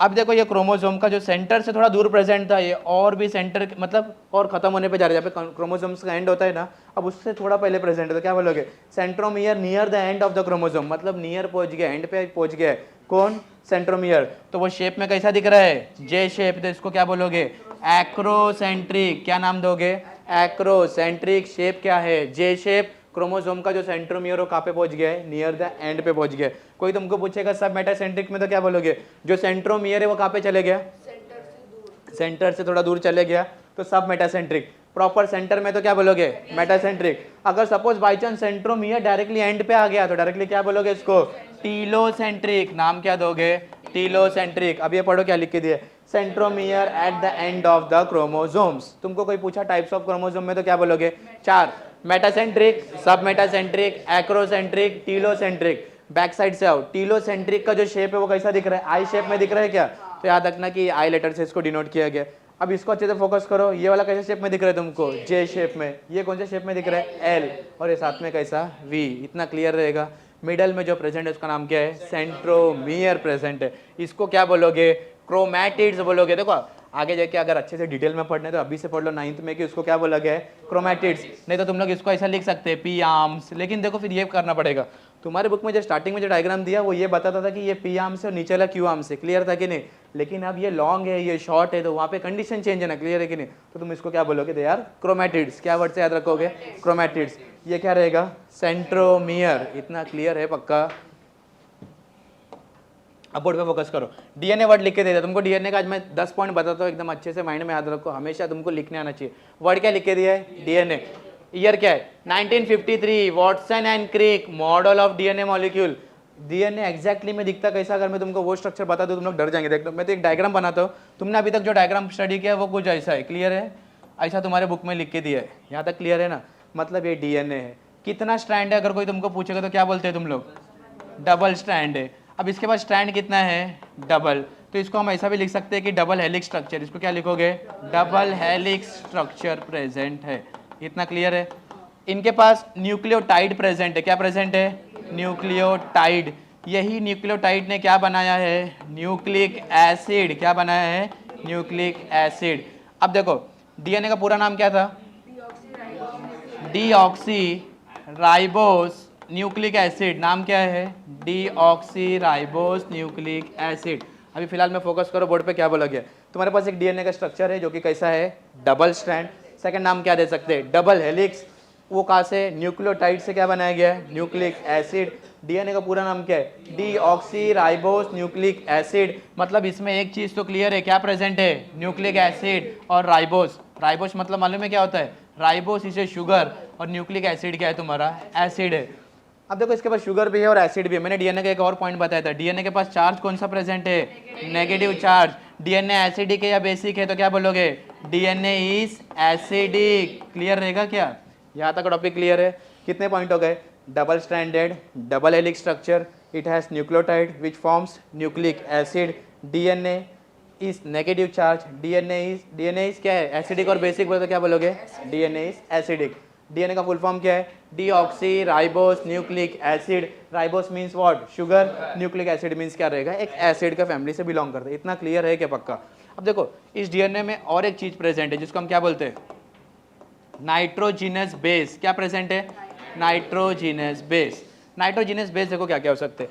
एक तो होता है बेस का नाम है प्यूरिन और दूसरे वाले बेस का नाम क्या है? पायरिमिडीन। इतना क्लियर है क्या? बोर्ड पे देखो, डरो मत, अच्छे से फोकस करो क्या बोला जा रहा है। डीएनए के पास क्या प्रेजेंट है? Nitrogenous bases. इस नाइट्रोजिनस बेस में एक क्या है तुम्हारे पास? प्यूरिन और सेकंड क्या प्रेजेंट है? पायरिमिडीन। एक प्यूरिन और सेकंड क्या प्रेजेंट है? पायरिमिडीन। अब ये जो प्यूरिन है इसमें एडिनाइन और साथ में क्या प्रेजेंट है? ग्यूनाइन। अभी फिलहाल के लिए याद रखो कि एक ए प्रेजेंट और सेकंड क्या प्रेजेंट है? जी प्रेजेंट है। Adenine guanine. पायरिमिडीन में क्या प्रेजेंट रहेगा? साइटोसाइन, थाइमाइन और साथ में यूरेसिल। इतना क्लियर है क्या? नाइट्रोजिनस बेसिस में एक बेस का नाम क्या है? प्यूरिन। प्यूरिन के पास क्या प्रेजेंट है? एडिनाइन। ये क्या है? ग्यूनाइन। क्लियर है? ये क्या है? साइटोसाइन, थाइमाइन और साथ में यूरेसिल। इतना क्लियर है? अगर कोई तुमको पूछा नाइट्रोजिनस बेसिस क्या क्या है तो तुम बोलोगे purine, pyrimidine, adenine, guanine, thymine, cytosine. अभी देखो यूरेसिल को फिलहाल के लिए आप मत याद रखो कि यूरेसिल किस में प्रेजेंट होता है? आरएनए में। तुमको चार चीज याद रखना है। एक क्या याद रखोगे? Adenine, second guanine, third cytosine, fourth thymine. इतना क्लियर है? प्यूरिन के बेसिस कोई तुमको पूछा तो क्या बोलोगे? Purine means adenine, guanine. Pyrimidine क्या है? Cytosine, thymine. इतना क्लियर है क्या? अब इस डीएनए स्ट्रैंड के अंदर वो फिट कैसे होता है जरा ध्यान दो। अगर ये साइड में ए प्रेजेंट है तो वो साइड में क्या प्रेजेंट रहेगा? टी। ऐसा याद रखना है। ए के साथ में हमेशा क्या प्रेजेंट रहेगा? टी और जी के साथ में हमेशा क्या प्रेजेंट रहेगा? सी। देखो उधर का फैक्टर और इधर का फैक्टर टोटली अलग है। अच्छे से फोकस करोगे तो देखो मैं ये स्टैंड को कभी भी डबल स्टैंड के थ्रू में नहीं पढ़ता हूँ। मतलब है वो डबल स्टैंड लेकिन तुमको याद कैसा रखना हो जरा ध्यान दो। ए के साथ में कौन बॉन्ड बना रहा है? टी। जी के साथ में कौन बॉन्ड बना रहा है? सी। कलर चेंज करेंगे मार्कर का। देखो तुमको एक टॉपिक बता दो जरा ध्यान दो। बोर्ड पे फोकस करो। अभी देखो मैं ये स्टैंड पे ऐसा लाइन मार रहा हूँ, अच्छे से ध्यान दो। ये स्टैंड, ये वाला स्टैंड। इतना क्लियर है? इसको मैंने यहाँ पे लिख दिया 3 डैश और एंड में क्या लिख दिया? 5 डैश। इतना क्लियर है क्या? अब देखो इसको एक लाइन, ये इधर मैंने लिख दिया 5 डैश और इधर मैंने लिख दिया 3 डैश। ये आगे जाके तुमको साइंस में समझेगा कि 3 डैश 5 डैश क्यों है, क्योंकि यहाँ पे मैंने वर्ड क्या लिखा है? शुगर और साथ में न्यूक्लिक एसिड। यहाँ पे देखो, अगर ये शुगर को अच्छे से देखो, फोकस करो, ये शुगर दिखता कैसे? तो ये शुगर का डायग्राम कुछ ऐसा है। डायग्राम कैसा है? आगे जाके स्टडी करो, तुमको केमिस्ट्री बताएंगे। ये राइबोस शुगर है। कितने कार्बन होते हैं मालूम है इसके पास? 1 2 3, ये 4 और इधर 5th टॉप पे प्रेजेंट रहेगा। ऐसा याद रखना कि यहाँ पे क्या प्रेजेंट है? 5। तो 5 कार्बन वाले शुगर को हम क्या बोलते हैं? राइबोस। अब इनके पास ना ऐसा होता है, यहाँ पे H रहेगा OH, यहाँ पे HOH, यहाँ पे क्या रहेगा? HOH, यहाँ पे रहेगा CH2OH और यहाँ पे क्या प्रेजेंट रहेगा? H। ऐसा कुछ तुम्हारा राइबोस दिखता है।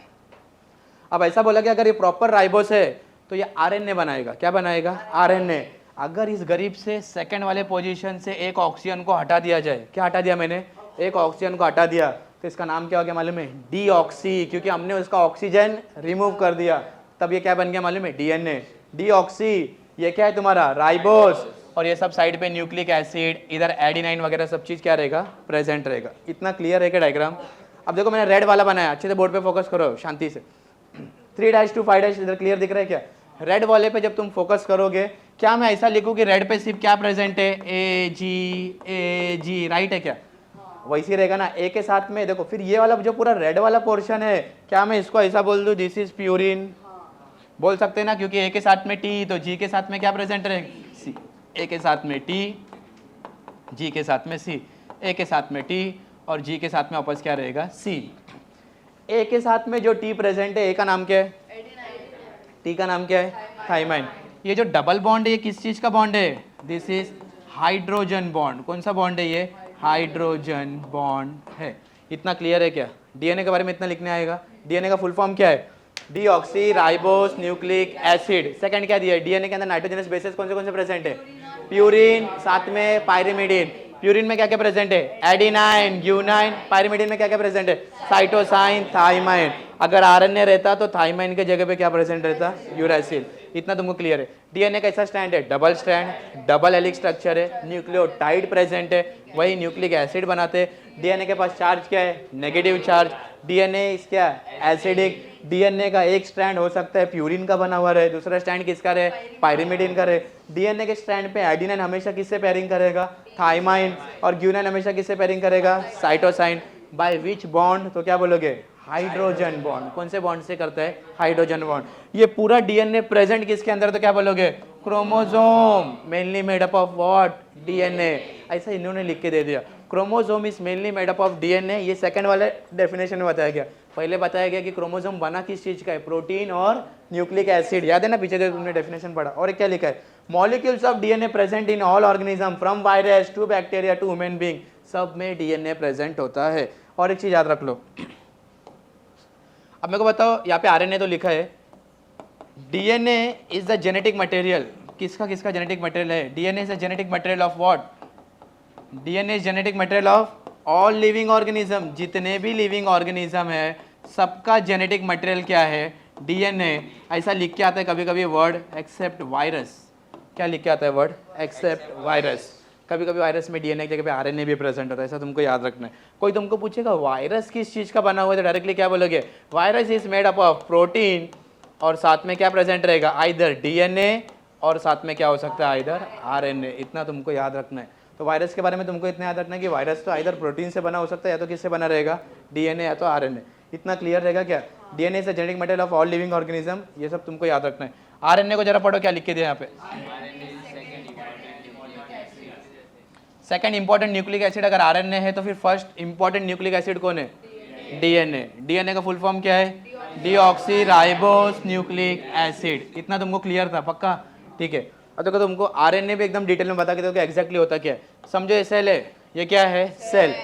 इस सेल के अंदर क्या प्रेजेंट है, तुमने बोला न्यूक्लियस। न्यूक्लियस के अंदर क्रोमोसोम, क्रोमोसोम के अंदर डीएनए। डीएनए के पास क्या है, प्रोटीन का इंफॉर्मेशन है। किस चीज का इंफॉर्मेशन है, प्रोटीन का इंफॉर्मेशन है। लेकिन डीएनए उस इंफॉर्मेशन से कभी भी प्रोटीन बना सकता है क्या, नहीं। तो वो क्या सोचता है कि मैं अपना इंफॉर्मेशन आरएनए को दूंगा। तो उसने सबसे पहला आरएनए बनाया, उसका नाम क्या है, एमआरएनए। तो जहाँ पे एमआरएनए बना तो इसको हम क्या बोलेंगे, मैसेंजर आरएनए। इसी का नाम क्या है, मैसेंजर आरएनए। तो इस मैसेंजर आरएनए के पास एग्जैक्टली क्या है, वही कोड प्रेजेंट है जो डीएनए ने क्या किया, कॉपी करके इसको दे दिया। देखो यहाँ पे कोडेड क्या है मालूम है, तुम पढ़ोगे डीएनए के पास प्रोटीन का इंफॉर्मेशन है, किस चीज के फॉर्म में इंफॉर्मेशन प्रेजेंट है, हाँ, कोड के फॉर्म में। तो इधर कोड क्या है मालूम है, ATGC। क्या है मालूम है, ATGC, adenine, thymine, guanine, cytosine. अगर इधर ऊपर ए है तो इधर जब डबल बॉन्ड बने इधर क्या आएगा, टी आएगा। इधर टी है तो ए आएगा, जिधर जी है ऊपर क्या आएगा, सी। ऐसा कुछ इन्फॉर्मेशन तुमको वहाँ पे देखने के लिए मिलता है। क्लियर रहेगा क्या टॉपिक? तुमको क्या लगता है वो मैसेज भेज रहे क्या, नहीं, वो मैसेज के फॉर्म में एडिनाइन, ग्यूनाइन, थाइमाइन, साइटोसाइन ये सब भेजते हैं वो। तो जब भेजते हैं तो ऐसा कुछ डबल स्टैंड बनने की कोशिश करता है। ये किसका स्टैंड है मालूम है, ये स्टैंड को हम बोलेंगे एमआरएनए। क्लियर है? डीएनए कैसा स्टार्ट हुआ था, 3 dash ends with 5 dash, 5 dash ends with 3 dash. तो ये भी क्या रहेगा, 3 डैश एंड्स विथ 5 डैश। इतना क्लियर है क्या एमआरएनए? एमआरएनए के बारे में इतना मालूम रहेगा। ये इन्फॉर्मेशन कहाँ से लेके आए तो बोलोगे, डीएनए ने इसको कॉपी करके दे दिया। जब एमआरएनए को इन्फॉर्मेशन वो प्रॉपरली मिल गया तो अब mRNA क्या किया मालूम है, न्यूक्लियस से बाहर आने की कोशिश किया। किधर आने की कोशिश किया, बाहर।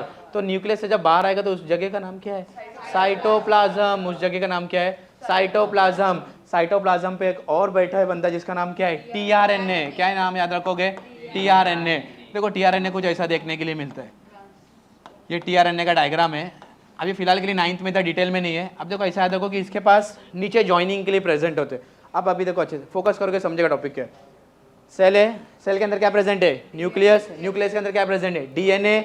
अब डीएनए ने जैसे ही अपना प्रोटीन का इंफॉर्मेशन किसको दिया, एमआरएनए को। एमआरएनए ऐसा स्ट्रैंड लेके बाहर आ गया, किधर, साइटोप्लाज्म पे। साइटोप्लाज्म पे एमआरएनए बोला मैं तो मैसेंजर हूँ, मैं बाकी का काम नहीं कर सकता हूँ, तो उसने फंक्शन किसको करने बोला, टीआरएनए। अब तुम्हारे पास यहाँ पे जो मैसेज प्रेजेंट है, एडेनाइन, थाइमाइन, ग्यूनाइन, साइटोसाइन, ये फॉर्म में प्रेजेंट है ना।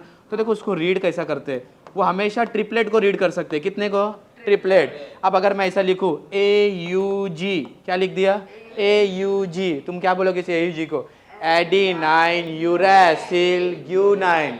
Adenine uracil guanine. ये जगह पे T क्यों नहीं आया यू के जगह पे, क्योंकि अब ये क्या है, RNA। तो RNA में क्या क्या चीज प्रेजेंट रहेगा बोलोगे तो, A के साथ में हमेशा क्या प्रेजेंट रहेगा, U। G के साथ में हमेशा क्या प्रेजेंट रहेगा, C। इतना क्लियर है। तो adenine always pairs with uracil in RNA and guanine always pairs with cytosine in RNA। कौन सा बॉन्ड बोलोगे तो क्या बोलोगे, इतना क्लियर है क्या, A के साथ में U और G के साथ में क्या, C। ये AG क्या है मालूम है, ये A और G कौन से बेसेस है मालूम है क्या, they are purine bases. Nitrogenous bases के प्यूरिन है। और U और C क्या है मालूम है क्या, पिरिमिडिन बेसिस है। आरएनए है, इसके लिए यू आ गया। अगर डीएनए रहता तो क्या रहता था, टी। इतना क्लियर है। मैसेंजर कहाँ से आया, डीएनए ने मैसेंजर को बनाया। अब वो मैसेज लेके आ गया, कौन से फॉर्म में प्रेजेंट है, ट्रिपलेट। इसको क्या पढ़ोगे, इस वर्ड का जो मैसेज है इसको हम मैसेज को क्या बोलते हैं, कोडॉन। और वो कोडॉन कौन से फॉर्म में प्रेजेंट है, ट्रिपलेट। कैसा प्रेजेंट है, ट्रिपलेट। इतना क्लियर है टॉपिक, पक्का। अब ये तुम्हारा क्या था मालूम है, टीआरएनए। अब ये टीआरएनए आएगा इस मैसेज वाले रीजन पे, कौन से, जहाँ पे तुमने मैसेज लेके आया।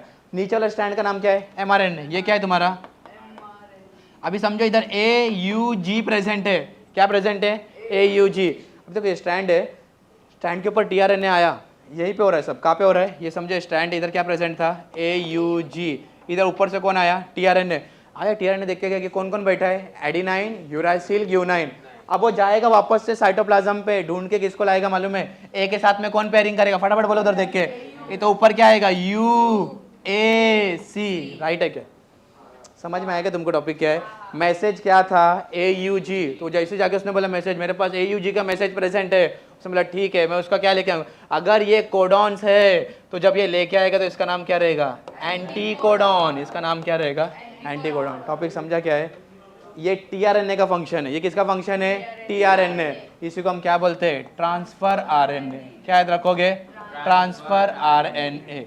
इतना क्लियर है। तुम लोग बोलोगे अभी देखो 2 आरएनए हो गया, एक एमआरएनए हो गया, सेकंड क्या हो गया, टीआरएनए। अब सबसे मेन बॉस बैठा, जरा ध्यान दो, सबका बॉस है।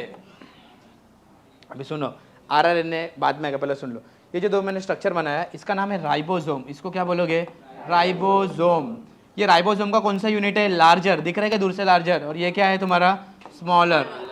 क्लियर है क्या टॉपिक, अपर वाला लार्जर, नीचे वाला स्मॉलर। अब देखो ये कैसा मैसेज बनेगा, एग्जैक्टली दिखता क्या है।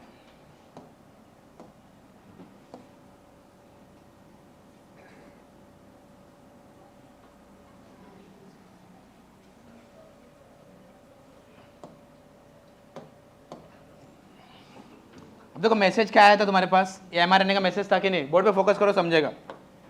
ये क्या था तुम्हारे पास, AUG, ऊपर क्या आ गया, UAC।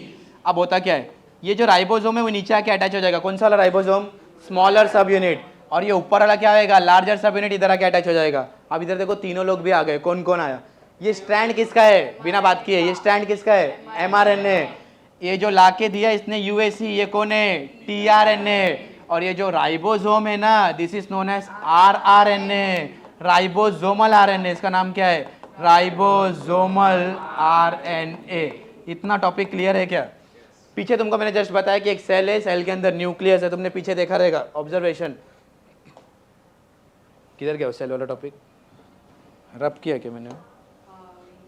अब देखो यही सेल था ना, सेल के पास न्यूक्लियस, न्यूक्लियस के पास क्या प्रेजेंट था, DNA। DNA ने क्या बनाया था, mRNA।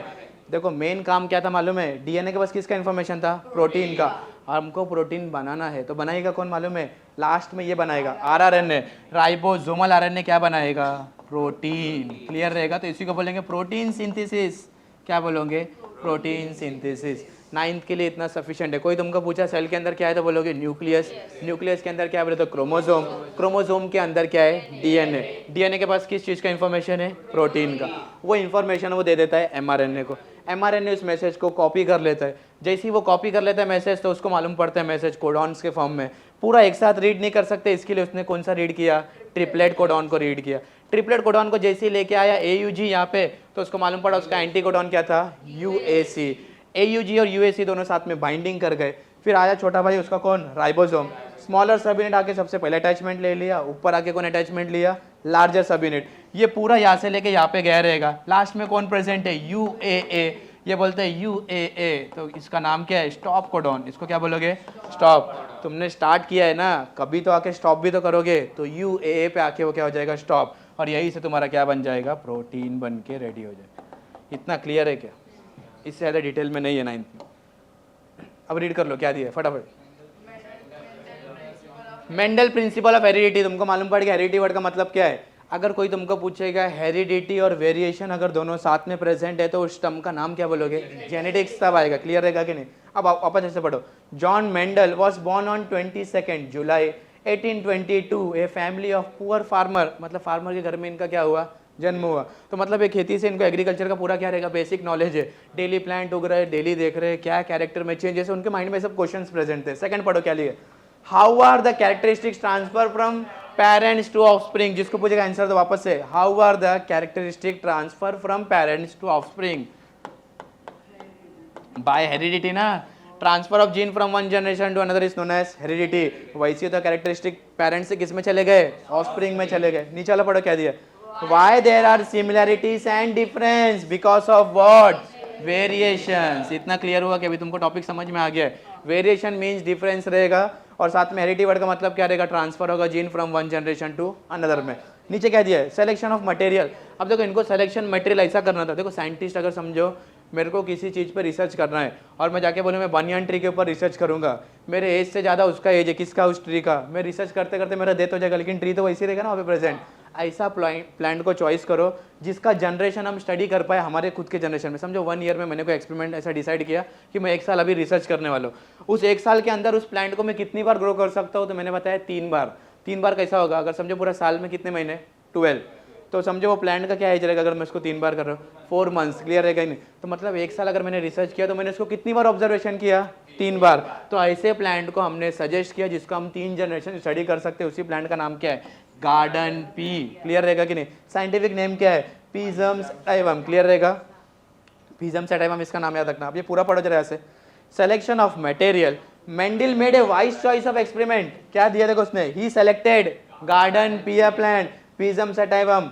Annual plant complete life cycle in 3 to 4 month. मतलब 3 से 4 महीने में उसका लाइफ साइकिल क्या हो जाता है, कंप्लीट। उसके नीचे क्या लिख के दिया है, due to short life span he could grow 3 generation. मतलब due to short life span मतलब वो कितने जनरेशन के लिए ग्रो करते हैं, 3। मतलब तुम्हारे पास टोटल समझो 1 ईयर है, तो 4-4 महीने में इनका लाइफ साइकिल क्या हो जाएगा, कंप्लीट हो जाएगा। तो वो अकेला साइंटिस्ट को कितनी बार देख सकता है, 3 बार। क्लियर रहेगा कि इसके जनरेशन को। मतलब ऐसा हुआ मैंने एक बार सीड लाया और सीड को सो कर दिया सॉइल के अंदर। क्लियर है कि नहीं। फिर उससे प्लांट आया, फिर उस प्लांट के सीड को लिया, फिर से मैंने सो कर दिया, फिर से वापस से लिया, फिर से सो कर दिया। तो मैंने उसका क्या स्टडी किया, जनरेशन। मैंने उसका क्या स्टडी किया, जनरेशन। इतना टॉपिक समझ में आ रहा है क्या, इतना क्लियर है पक्का। ग्रीगर जॉन मेंडल कौन से फैमिली है, family of a poor farmer. कब, 22 July 1822 John Mendel was born, उसका डेट है। How are the characteristics transfer from parents to offspring, तो क्या बोलोगे, heredity. Why they are similarities and difference, variation. Selection of material क्या था, garden pea plant. क्यों select किया, क्योंकि उसका लाइफ साइकिल कितना है, शॉर्ट लाइफ स्पैन है, और 3 मंथ्स का क्या, 4 मंथ्स का लाइफ साइकिल है, जिसके थ्रू में हम लोग क्या कर सकते हैं, उसका 3 जनरेशन साल भर में स्टडी कर सकते हैं। इतना क्लियर है। साइंटिफिक नेम क्या है पी प्लांट का, पिजम सटाइवम। इतना तुमको याद रखना है। अब हमने पी प्लांट को ही क्यों लिया, क्योंकि उसके अंदर बहुत सारे कैरेक्टर में क्या है, डिफरेंस है। अब तो कैरेक्टर में डिफरेंस क्या है, selection of character, Mendel selected 7 traits. Mendel ने क्या सेलेक्ट किया? 7 ट्रेड। मेंडल ने उस प्लांट को अच्छे से ऑब्जर्वेशन किया तो उसको मालूम पड़ा जो स्टेम का हाइट है वो एक बार क्या है? टॉल, और दूसरी बार क्या है? डॉर्फ, मतलब शॉर्ट है। मतलब उसी के सेम स्पीसीज के एक प्लांट टॉल है और दूसरा क्या है? डॉर्फ है। वैसे तुम क्या देखते हैं, सीड का कलर क्या है? येलो लिखा है तो क्या रहेगा? येलो, और ये क्या रहेगा? ग्रीन। इतना क्लियर है क्या? सीड का शेप क्या हो सकता है? कोई तुमको पूछा तो क्या बोलोगे? एक तो राउंड और दूसरा क्या हो सकता है? व्रिंकल्ड होने के चांसेस है। इतना क्लियर है क्या? स्टेम का हाइट क्या है? टॉल और साथ में डॉर्फ। सीड कलर क्या है? येलो और साथ में ग्रीन। सीड का शेप क्या है? राउंड और साथ में क्या प्रेजेंट है? व्रिंकल। अब वापस से आंसर दो, पॉड का कलर क्या है? येलो, और ये क्या रहेगा? ग्रीन। इतना क्लियर है? पॉड का शेप क्या है? कंस्ट्रिक्टेड और साथ में क्या रहेगा? इन्फ्लेटेड। इतना तुमको याद रखना है। फ्लावर का पोजीशन क्या है? एक तो क्या रहेगा? एक्सियल, और दूसरा क्या रहेगा? टर्मिनल। ऐसा तुमको याद रखना है। और एक चीज लास्ट का, सीड कोड क्या है? कलर्ड है और साथ में क्या प्रेजेंट है? व्हाइट प्रेजेंट है। एकदम अच्छे ध्यान दो जरा। स्टेम का हाइट क्या है? Toll, dwarf. सीड कलर क्या है? Yellow, green. सीड का शेप क्या है? Round, wrinkle. पॉड कलर क्या है? Yellow, green. पॉड शेप क्या है? Constricted, inflated. Flower position axial, terminal. Selection, seed code क्या है तुम्हारा? कलर्ड, और साथ में क्या है? White. Character features of organism अगर देखा गया तो एक प्लांट टॉल था तो दूसरा प्लांट क्या था? डॉर्फ था, जो कि शॉर्ट था। जीन क्या है? जीन के बारे में पूछा तो क्या बोलोगे? Gene is the segment of DNA. Gene क्या है तुम्हारा? Segment of DNA. देखो डोमिनेंट के बारे में जरा स्टडी करो, जो तुमको एक टॉपिक बता के दो, जरा ध्यान दो बोर्ड पे। सपोज अभी मैंने एक वर्ड क्या लिख दिया? डोमिनेंट। सेकंड वर्ड क्या लिख दिया? रेसेसिव। देखो डोमिनेंट और रेसेसिव में तुमको क्या याद रखना है? जहाँ पे भी वर्ड रेसेसिव आ गया डायरेक्टली याद रखो कौन से लेटर को? स्मॉल लेटर को। अभी फिलहाल के लिए तुम लोग 9th स्टैंडर्ड के लिए क्या याद रखो? Small letter. और यहाँ पे क्या याद रखोगे? Capital letter. यहाँ पे क्या याद रखोगे? Capital letter. इतना टॉपिक क्लियर है? डोमिनेंट, तुम्हारे पास एक चीज क्या प्रेजेंट है? डोमिनेंट, और साथ में क्या प्रेजेंट है? रेसेसिव। अब मेरे को जरा बताओ, एक चीज तुम्हारे पास डोमिनेंट है और सेकंड चीज तुम्हारे पास क्या प्रेजेंट है? रेसेसिव। एक डोमिनेंट है और सेकंड रेसेसिव प्रेजेंट है। अब ये डोमिनेंट वाले को तुमको तो कभी भी अगर तुम ऐसा उसका क्रॉसिंग वगैरह करोगे तो हमेशा कंफ्यूजन है कि वो हाइब्रिड क्या है, टॉल क्या है। अभी समझो मैंने यहाँ पे क्या लिख दिया? हाइब्रिड वर्ड लिख दिया। अब मेरे को बताओ, हाइब्रिड वर्ड लिख तो दिया है तो इसमें हाइब्रिड क्या हो सकता है? देखो सबसे पहले ध्यान दो, एक प्योर वर्ड लिख दिया मैंने यहाँ पे, प्योर पेरेंट्स। क्या लिखा मैंने? Pure parents. जरा अच्छे से ध्यान दो, मेरे पास अगर सपोज मैंने प्योर पेरेंट्स की बात की तो प्योर पेरेंट्स कौन हो सकते हैं मालूम है क्या? एक तो मैंने ऐसा लिख दिया कैपिटल टी, जो कि किस क्या डिनोट किया जाएगा? टॉल। क्लियर है कि नहीं? हमेशा कैपिटल वर्ड किस चीज के लिए है? डोमिनेंट। और मैंने यहाँ पे 2 टी लिख दिया तो मतलब प्रॉपर क्या रहेगा? वो टॉल। अब अच्छे से ध्यान दे, मैंने जहाँ पे वर्ड ऐसा लिख दिया टॉल, मैंने बता दिया कि वो प्लांट क्या है? बड़ा है, और उसको हमने क्या बोलते हैं? फिनोटाइप। देखो कैसा हुआ ऑब्जर्वेशन। डेफिनेशन को रट्टा मत मारो, खाली समझ के लो। सपोज ये प्लांट तुम गए ऑब्जर्वेशन करने और ये प्लांट तुमको क्या दिखा? टॉल दिखा। तुमने ऐसे दूर से देख के बोल दिया कि ये प्लांट क्या है? टॉल है। तो तुमको उसको टॉल मालूम पड़ा तो वही क्या है तुम्हारा? फिनोटाइप। दूर से कोई भी चीज़ देखने पे अगर हमको मालूम पड़ जाए एक्सटर्नल अपीयरेंस तो उसको हम क्या बोलते हैं? फिनोटाइप। तो मैंने बोल दिया टॉल। फिर जब हमने देखा कि उसमें जो जेनेटिक्स है वो क्या है? कैपिटल टी, तो इसको क्या बोलोगे मालूम है? क्या बोलोगे? इसको बोलोगे जीनोटाइप। इसको क्या बोलोगे? जीनोटाइप। कितना क्लियर हुआ क्या? What is phenotype, what is genotype? कोई तुमको पूछा फिनोटाइप क्या है तो क्या बोलोगे? टॉल। क्लियर रहेगा कि नहीं? मतलब फिनोटाइप अगर तुम्हारे पास टॉल प्रेजेंट है, और अगर जीनोटाइप की बात करते क्या रहेगा? Capital T. मैंने एक वर्ड लिखा है प्योर पेरेंट्स, तो प्योर पेरेंट्स हमेशा कैसे दिखने चाहिए? कैपिटल टी क्या है मालूम है? ये टॉल है, और जो कि कैसा टॉल है? Pure tall. इतना क्लियर रहेगा? अगर मैं तुमको पूछूं रेसेसिव किससे आएगा? स्मॉल लेटर, तो वो क्या रहेगा मालूम है? डॉर्फ। ये क्या रहेगा? डॉर्फ। इतना क्लियर है? तो यहाँ पे क्या लिखूं मैं? स्मॉल टी, जो कि क्या है? डॉर्फ। इतना क्लियर है क्या? अब मैं जिससे पूछूंगा आंसर दो। सपोज ये टॉल है और ये डॉर्फ है, तो ये क्या है? फिनोटाइप। क्लियर हुआ कि नहीं? जब ऐसा वर्ड मैंने लिखा, अगर उसको वर्ड्स में लिखोगे टॉल और डॉर्फ तो क्या बोलोगे? फिनोटाइप। अगर उसको मैं ऐसा लिख दूँ लेटर्स में, कैपिटल टी, स्मॉल टी, तो क्या बोलोगे? जीनोटाइप। इतना क्लियर है? हमेशा डोमिनेंट वर्ड, देखो डोमिनेंट में क्या क्या लिख सकते हैं। अभी समझो मैंने कैपिटल टी लिख दिया तो ये तो क्या रहेगा? Pure tall. ये क्या रहेगा? Pure tall. क्लियर है कि नहीं? अगर सपोज मैंने कैपिटल टी स्मॉल टी लिख दिया तो ये फिर भी टॉल रहेगा। ये क्या रहेगा? टॉल। लेकिन ये कैसा वाला टॉल रहेगा? ये हाइब्रिड रहेगा, क्लियर है कि नहीं, लेकिन कैपिटल टी सबसे पहले लिखा जाएगा, इतना क्लियर है क्या? तो मतलब कैपिटल टी स्मॉल टी अगर ऐसा तुमको दोनों भी मिलता है तो ये सब किस में काउंट होते हैं? टॉल में, और वो डोमिनेंट रहेंगे, इतना क्लियर रहेगा कि हमेशा वो क्या रहेगा? टॉल। लेकिन अगर सपोज वही जगह पे मेरे को क्या मिले? स्मॉल टी, तो वो क्या रहेगा?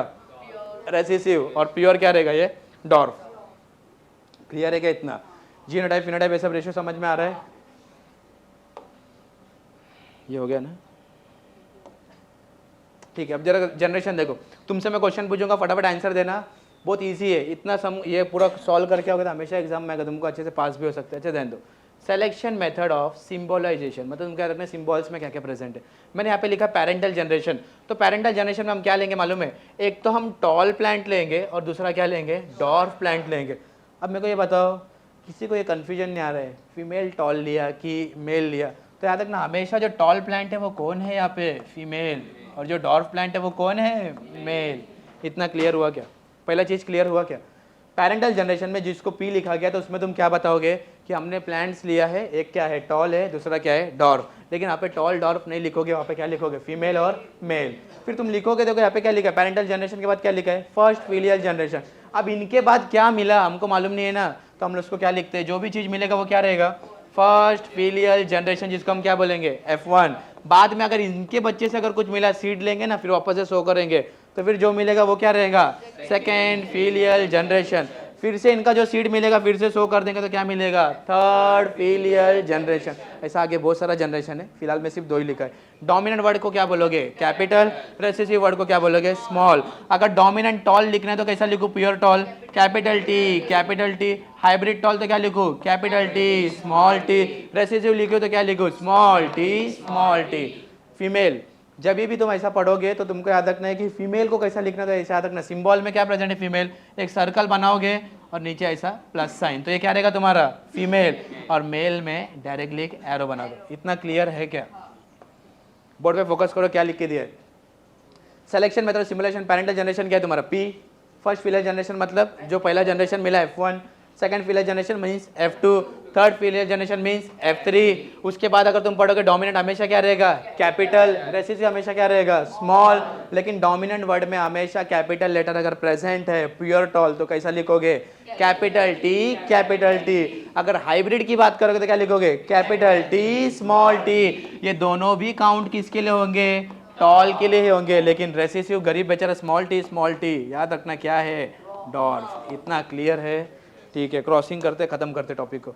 अब ये पढ़ लो जरा, क्या लिया? Monohybrid, a cross between dash two homozygous parent. कैसे पेरेंट रहेंगे ये? Homozygous means what? Same.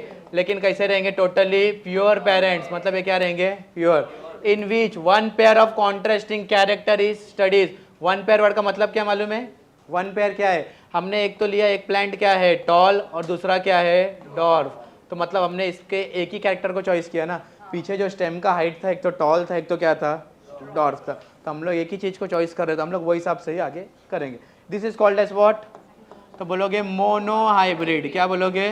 Mono hybrid. अब फटाक से डेफिनेशन को रीड करो। A cross between two homozygous parents in which one pair of contrasting character is studied is called monohybrid cross. Second, Mendel selected pure tall. मैंने symbol बनाया, किसका symbol है ये? This is male. इधर लिख के दिया Mendel selected pure drop, female आएगा क्या? ठीक है। और ये क्या रहेगा तुम्हारा? मेल। तुमको इतना याद हो गया कि सर्कल के नीचे प्लस साइन क्या रहेगा? फीमेल। और सर्कल के ऊपर एक एरो वाला साइन दिया तो क्या रहेगा? मेल। पक्का याद है कि ये वही है? ठीक है। प्योर टॉल क्या है तुम्हारा? पीछे मैंने प्लांट भी ऐसे बना था, याद है क्या? मैंने जो बड़ा प्लांट बनाया उसके बीच में फीमेल लिख दिया था, याद है कि पीछे तुमको डायग्राम में? तुमको याद रखना है कि यहाँ पे जो टॉल है हमने किसको चॉइस किया है? फीमेल को। और जो कि डॉर्फ है बेचारा कौन है? मेल है। अब जरा इसको देखो और मेरे को अच्छे से ऑब्जर्वेशन बताओ, जो मैंने तुमको पीछे बताया सेम मैच करता है कि नहीं? जैसे ही बढ़ाएगा पैरेंटल, छोटा छोटा एक बड़ा प्लांट बनाओ, एक छोटा प्लांट, पेरेंट्स हो गए। क्लियर हुआ? फिनोटाइप में क्या बोलोगे? Toll, dwarf. डायरेक्टली लेटर्स को लिख देना है। क्लियर है कि नहीं सेंटेंस के फॉर्म में? जीनोटाइप में क्या बोलोगे? Capital T, small T. Capital T क्या है? प्योर पेरेंट्स है। क्लियर है कि नहीं? प्योर होमोजाइगस पेरेंट्स है। स्मॉल टी क्या है?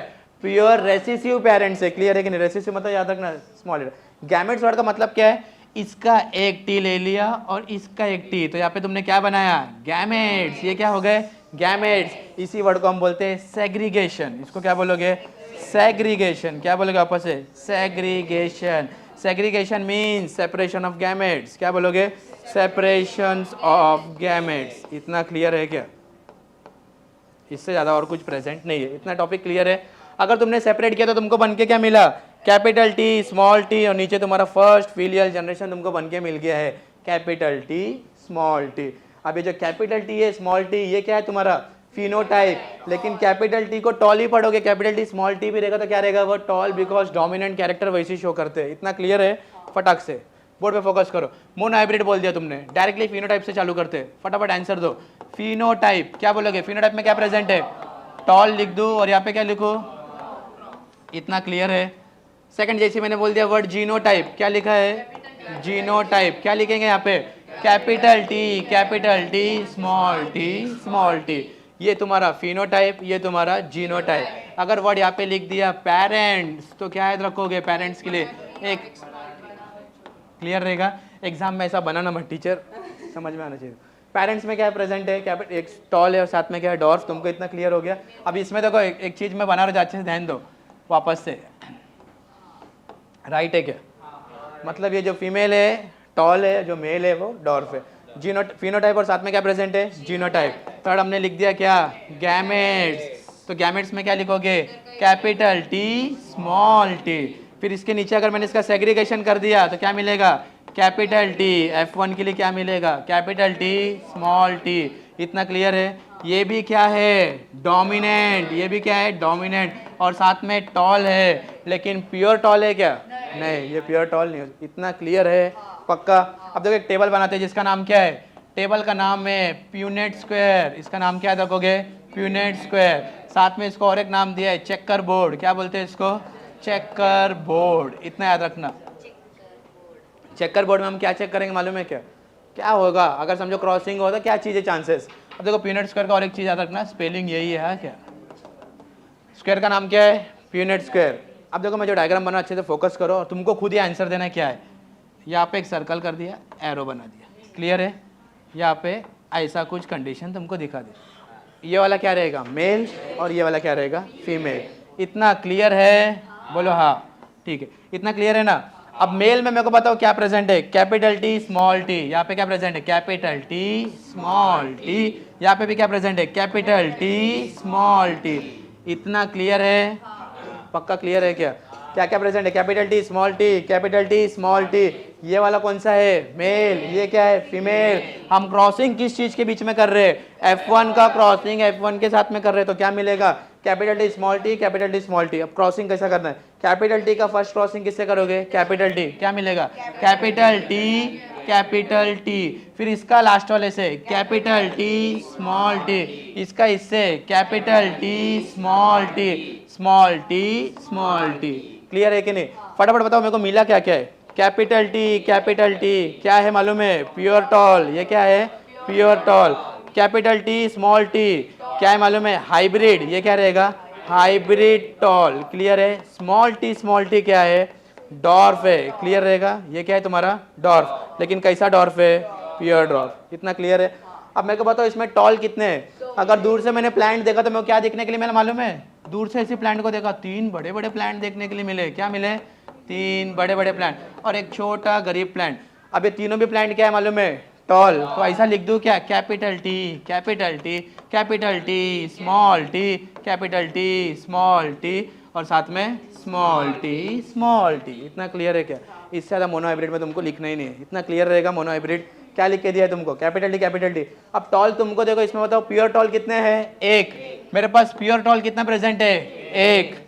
मेरे पास हाइब्रिड टॉल कितने प्रेजेंट है, 2। 1:2:1 ऐसा कुछ रेशियो आएगा तो ये क्या रहेगा, जीनोटाइप। ये क्या रहेगा, जीनोटाइप।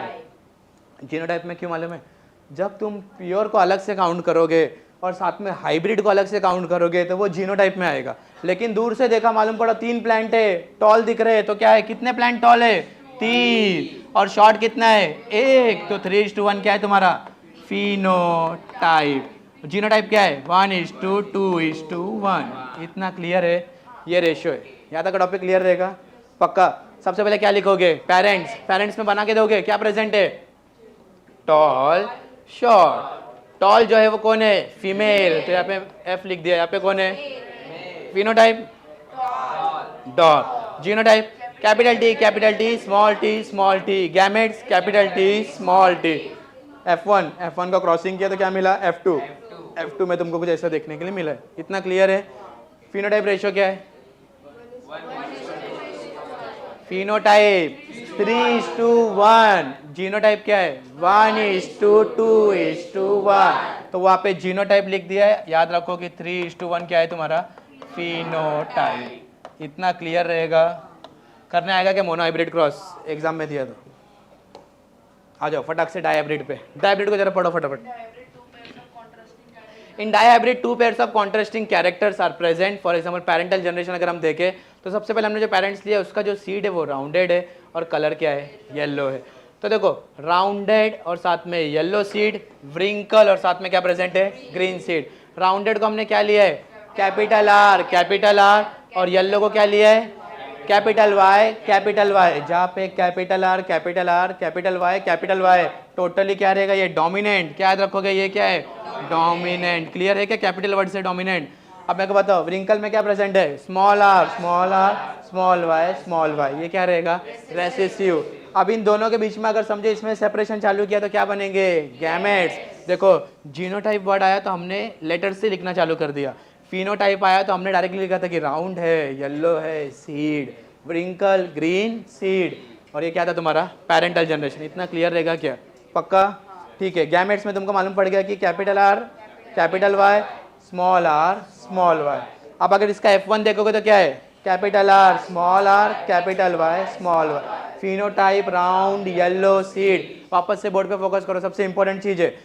देखो हर बच्चे को क्या नहीं बनाने आएगा मालूम है क्या, डायहाइब्रिड कभी भी एग्जाम में उसको कंफ्यूजन है, उसका रीजन ही यही है कि उसको गैमेट्स का सेग्रीगेशन करने नहीं आता। यहाँ पे क्या प्रेजेंट है, capital R, capital Y, small Y.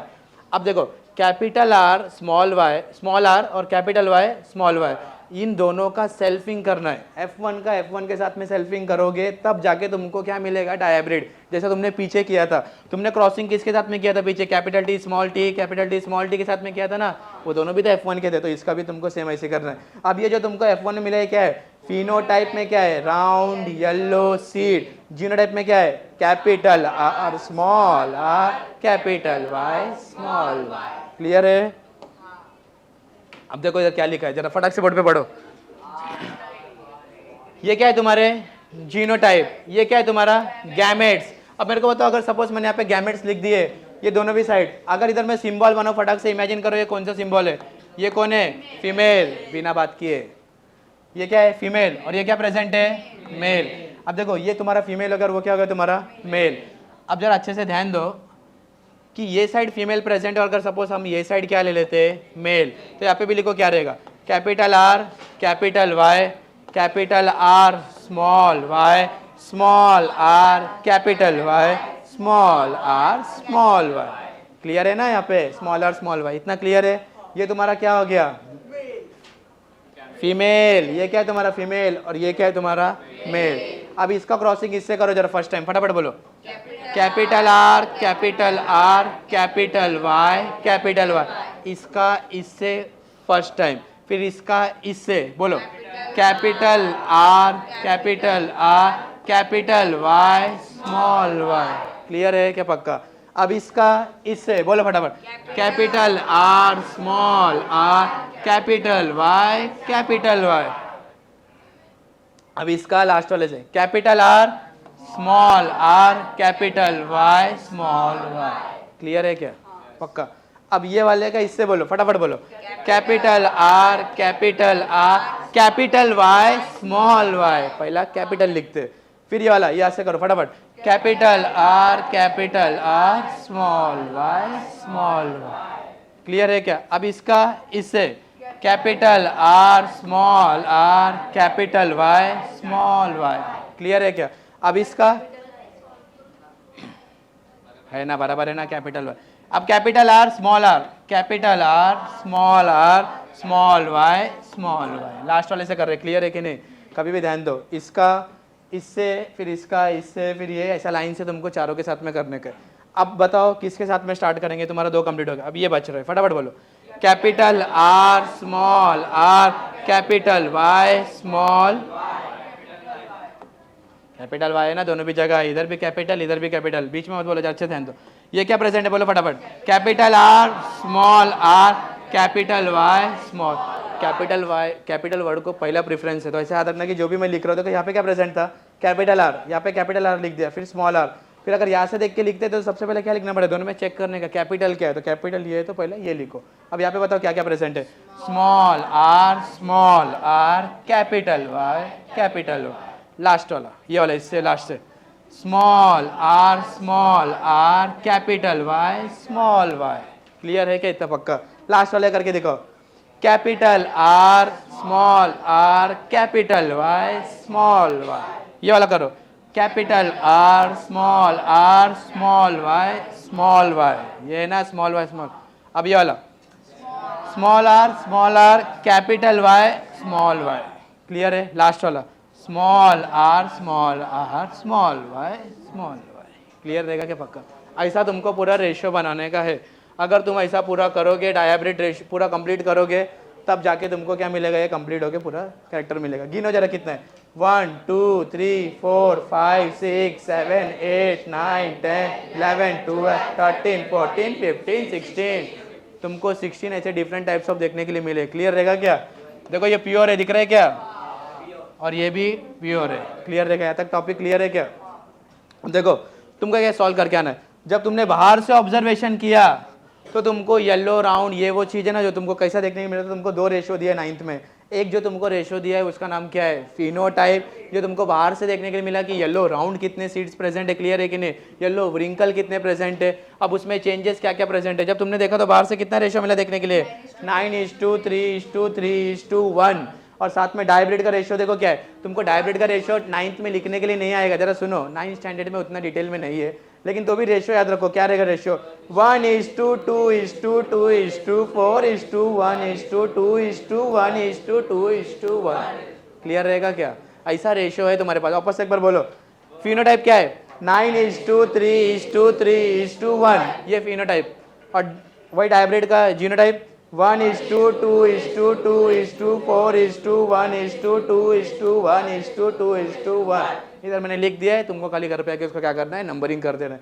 उधर जो भी चीज़ लिखा है कितनी बार प्रेजेंट है, क्या क्या चीज़ है, वो तुमको बताना पड़ेगा। इतना क्लियर है क्या? फटाफट करो। Last, down syndrome, speed, board पे ध्यान दो। Chromosomal disorder due to numerical changes. मेरे को बताओ, अगर क्रोमोसोम में डिसऑर्डर प्रेजेंट है, न्यूमेरिकल चेंजेस है, तुम्हारे बॉडी में क्रोमोसोम्स कितने प्रेजेंट थे? 46। अगर मैं बोल दूं मेरे बॉडी में 47 आ गए तो मेरे को डिसीज हो गया, क्रोमोसोमल डिसऑर्डर। क्लियर है कि नहीं? क्योंकि हर एक लिविंग ऑर्गेनिज्म के अंदर अगर उसका 46 क्रोमोसोम है तो उसका नंबर इंक्रीज होना चाहिए? नहीं, लेकिन इंक्रीज हो गया ना यहाँ पे। अगर सपोज बाई चांस डिक्रीज हो गया तो भी डिसीज है, और अगर प्रॉपर है तो कॉमन है। इतना क्लियर रहेगा क्या पक्का? क्लियर है क्या? टॉपिक समझ में आ रहा है? अगर सिंगल जीन में डिफेक्टिव आ गया तो भी क्या रहेगा? वो डिसीज में ही काउंट किया जाए। अब फटाक से पढ़ो जरा, बिना बात किए। Chromosomal disorder due to numerical changes is known as, क्या रहेगा तुम्हारा? डिसीज रहेगा। वो तुमको ऐसा याद रखना है। ट्राइसोमी एक वर्ड लिख के दिया, सबसे पहले ध्यान दो, यहाँ पे वर्ड क्या लिखा है? ट्राइसोमी। पहले एक चीज जरा समझ लो, तुमको जो चीज बता रहा हूं ध्यान दो। ये क्या है? क्रोमोसोम है। ये क्या है? क्रोमोसोम। ऐसा मेरे पास कितने पेयर्स प्रेजेंट रहेंगे अगर मैं काउंट करूंगा तो मेरे पास कितने प्रेजेंट होने चाहिए? 23, क्योंकि मेरे पास टोटल क्रोमोसोम कितने हैं? 46। अगर इसको पेयरिंग में पढ़ोगे तो कितना पेयर पढ़ोगे? 23 पेयर्स। देखो बिना बात किए बोर्ड पे फोकस करोगे तो तुमको बहुत सारा चीज आएगा। तुम्हारे पास कितने क्रोमोसोम है? 46। उसमें से पेयर्स कितने प्रेजेंट है? 23। अब मेरे को बताओ, ये फर्स्ट पेयर, तो मैं इसको क्या लिखूंगा? फर्स्ट। ये क्या रहेगा तुम्हारा? सेकंड। ये तुम्हारा क्या रहेगा? थर्ड। ऐसा करते करते तुम्हारे पास 4th 5th 6th 7th 8th 9th 10th 11th 12 आगे जैसे ही तुम आए तो तुम लोग कहाँ पे पहुंच गए? 20 वाले को देखे तो बेचारा एकदम अच्छे से प्रेजेंट था। जैसे ही 21 आया, इधर कितने प्रेजेंट रहने चाहिए थे? 2, लेकिन इधर कितने प्रेजेंट है? 3। हमको चाहिए था क्या ये? नहीं। हम तो हमेशा कैसा पढ़ते थे? हमेशा पेयर्स में प्रेजेंट रहो, लेकिन 21st क्रोमोसोम्स पे ये क्या हो गए? 3 क्रोमोसोम आ गए थे। इसी को हम क्या बोलते हैं? ट्राइसोमी। इसको क्या बोलोगे? Trisomy, and trisomy is down syndrome. इसी को हम क्या बोलेंगे? Down syndromes. इतना क्लियर है क्या? ट्राइसोमी तुम्हारा क्या है? Down syndrome. टॉपिक समझ में आ रहा है क्या? क्या है तुम्हारे पास? टोटल 46 में से कितने पेयर्स प्रेजेंट है? 23। अब देखो 23 पेयर्स प्रेजेंट है, उसमें से हमने जब पूरा क्रोमोसोम देखा तो कहीं पे भी डिफेक्टिव देखने के लिए नहीं मिला। अब 46 में से 44 क्या है मेरे को बताओ? ऑटोजोम्स। रिमेनिंग जो 2 है वो क्या है तुम्हारे? Sex chromosomes. अब मेरे को बताओ ये 44 अगर ऑटोजोम्स है, 2 सेक्स क्रोमोसोम है, 23 पेयर्स है, तो 22 पेयर्स क्या है तुम्हारे मालूम है? ऑटोजोम्स। क्लियर रहेगा क्या? और साथ में 1 सिंगल पेयर क्या है तुम्हारा? Sex chromosome. ये क्या है तुम्हारे पास? Sex chromosomes. इतना क्लियर रहेगा? 22 तुम्हारे पास क्या प्रेजेंट है? 22 पेयर्स में क्या प्रेजेंट रहेंगे? ऑटोजोम्स। और 1 क्या प्रेजेंट रहेगा? 1 पेयर में सेक्स क्रोमोसोम। अब देखो ये 21 था, तो इसके बाद क्या रहेगा? 22, 22। यहाँ पे क्या प्रेजेंट रहेगा? 23। अब देखो ये जो 23 वाला है ना, ये क्या है मालूम है? ये सेक्स क्रोमोसोम है। ये क्या है तुम्हारा? Sex chromosomes. लास्ट वाला क्या है? Sex chromosome. मैं कहता हूँ 46 में से 23 क्या है तुम्हारे पास? पेयर्स। उसमें से 46 में से 44 क्या है तुम्हारे पास? ऑटोजोम्स। और 2 क्या है तुम्हारे पास? Sex chromosome. 22 पेयर्स में अगर है तो वो ऑटोजोम्स है, और 1 पेयर में क्या रहेगा? Sex chromosome. जब हमने पूरा स्टडी किया तो हमको मालूम पड़ा खाली डिफेक्टिव किधर देखने के लिए मिला? 21 पे। 21 पे क्रोमोसोम का नंबर क्या हो गया था? बढ़ गया था। तो ये जो था वो किस में चेंजेस आया मालूम है? ऑटोजोमल। तो ऐसा डिसीज को हम क्या बोलेंगे? ऑटोजोमल डिसीज बोलो, या तो क्या बोलोगे? डिसऑर्डर बोलोगे। क्लियर है? अगर सपोज बाई चांस इधर एक कम हो गया तो भी डिसीज है, और इधर एक अगर सपोज बढ़ गया तो भी डिसीज है, लेकिन वो डिसीज किस में आएगी? सेक्स क्रोमोसोमल डिसऑर्डर रहेगा। क्लियर है कि नहीं? सेक्स क्रोमोसोम में जो डिसऑर्डर आया, क्योंकि क्या हो गया? एक क्रोमोसोम नंबर बढ़ गया तो एक क्रोमोसोम नंबर क्या हो गया रहेगा? कम। इतना क्लियर है ना तुमको? अब ध्यान दो, अब पढ़ो फटाफट, तुमको बाकी के सब टॉपिक बता दे। ये वाला जरा रीडिंग करो। Children suffering from the down syndromes are mentally retarded. उनका ब्रेन उतना डेवलप नहीं होता है, वैसा याद रखना है। And have short life span, मतलब उनके पास जो लाइफ स्पैन रहेगा वो कितना रहेगा? शॉर्ट। मतलब कितना? 16 to 20 ईयर्स। मतलब 16 to 20 ईयर्स में उनका क्या हो जाता है? डेथ हो जाता है। देखो डाउन सिंड्रोम कोई कॉमन डिसीज नहीं, अच्छे से याद रखो कि डाउन सिंड्रोम का जो डिसीज है वो क्या है तुम्हारा? ट्राइसोमी है। कौन से क्रोमोसोम नंबर पे चेंज आ रहा है तो क्या बोलोगे? 21 क्रोमोसोम पे नंबर जो पहले पेयर्स में थे अब वो क्या हो गए? ट्राइसोमी में चले गए। ऐसे बच्चों के अंदर क्या होता है? वो मेंटली रिटार्डेड रहेंगे and have short life span. इनका हाइट भी क्या रहेगा? शॉर्ट रहेगा। इनका जो नोज रहेगा वो क्या रहेगा? फ्लैट। इनका जो फिंगर रहेगा वो भी क्या रहेगा? शॉर्ट। और single horizontal crease on palm. अगर सपोज ये इनका हैंड है ना, 5 उंगली ना बराबर, तो इस पे एक लाइन प्रेजेंट रहेगा, हॉरिजॉन्टल क्रीज भी प्रेजेंट रहेगा। तो उनके हाथ को देख के ऑब्जर्वेशन लगा सकते हैं कौन सा सिंड्रोम? Down syndrome. क्लियर रहेगा क्या? कोई तुमको बोला डाउन सिंड्रोम में कुछ भी नहीं आता, डायरेक्ट हाथ देखने का देखने क्रीज, पाम के इस पे एक क्रीज प्रेजेंट है कि नहीं, लाइन प्रेजेंट है कि नहीं, तो कौन सा रहेगा? Down syndrome. कितने साल तक वो जिएंगे तो क्या बोलोगे? 16 to 20 ईयर्स। हाइट कैसा रहेगा? शॉर्ट। नोज कैसा रहेगा? फ्लैट। फिंगर कैसा रहेगा? फिंगर कैसे प्रेजेंट है? Short. Single horizontal crease on palm is known as down syndromes. Is known as down syndromes. Turner syndrome, abnormality in sex chromosome. अगर suppose sex chromosome में abnormalities आ गई तो क्या होगा मालूम है क्या? एक तो सेक्स क्रोमोसोम नंबर में क्या हो जाएंगे? 2 थे तो कितने हो जाएंगे? 3 हो जाएंगे। या तो एक किधर क्या हो जाएगा? माइनस। क्लियर है कि नहीं? देखो 2 कंडीशन है, एक तो उसका नंबर डबल, या तो क्या हो जाएगा? वो माइनस। वो 2 चीजें में तुमको याद रखना है। टर्नर सिंड्रोम्स में women suffering from this are sterile. मतलब ऐसा वुमेन जो ये चीज में सफर कर रहे हैं वो सबके सब क्या रहेंगे? स्टेराइल। मेरे को स्टेराइल वर्ड का मतलब क्या है? स्टेराइल वर्ड का मतलब क्या है? ऐसा वुमेन जो अगर सपोज टर्नर सिंड्रोम से सफर कर रही है वो स्टेराइल रहेगी। मतलब वो बच्चे आगे दे सकती है क्या? चाइल्ड को बियर कर सकते हैं क्या? नहीं। वो कभी प्रेग्नेंट हो ही नहीं सकती। रीजन क्या मालूम है? उसका रिप्रोडक्टिव ऑर्गन प्रॉपरली डेवलप नहीं है। सिंपल है, तुमको क्या याद रखना है टर्नर सिंड्रोम में? Abnormalities in sex chromosomes, Turner syndromes, women suffering from this are sterile. 44 plus X कितना हो गया मालूम है? ओनली 45। कितने प्रेजेंट है? ओनली 45। अगर 45 प्रेजेंट है तो याद रखना कि एक सेक्स क्रोमोसोम क्या है? कम है। अगर कम है तो भी डिसीज। तो कौन सा वाला फॉलो करेंगे? ये वाला। एक कम है ना, तो क्रोमोसोम का नंबर कितना है? 45। क्लियर रहेगा क्या? Unable to have children due to improper growth of reproductive organ. ऊपर वाला पढ़ो, लाइन फिल्टर सिंड्रोम।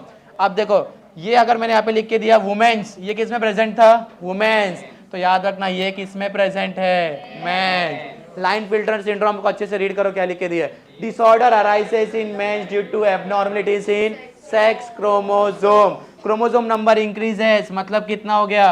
46 था, अब यहाँ पे कितना प्रेजेंट है? 47 प्रेजेंट है।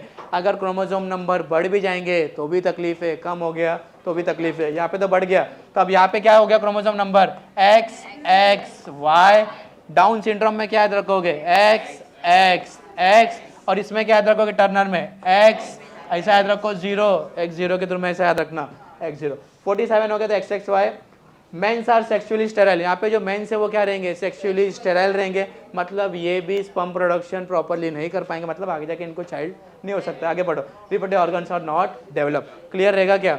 बिना देखे बताओ डाउन सिंड्रोम्स में क्या प्रेजेंट है? Chromosome x X x chromosome present है, कितने प्रेजेंट है? 47।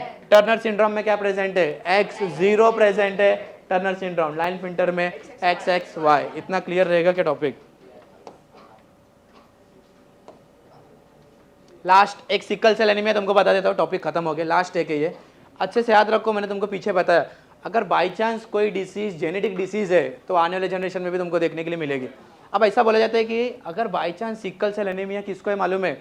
अभी समझो एक मेल है, वो बेचारे को क्या है? डिसीज। क्या है?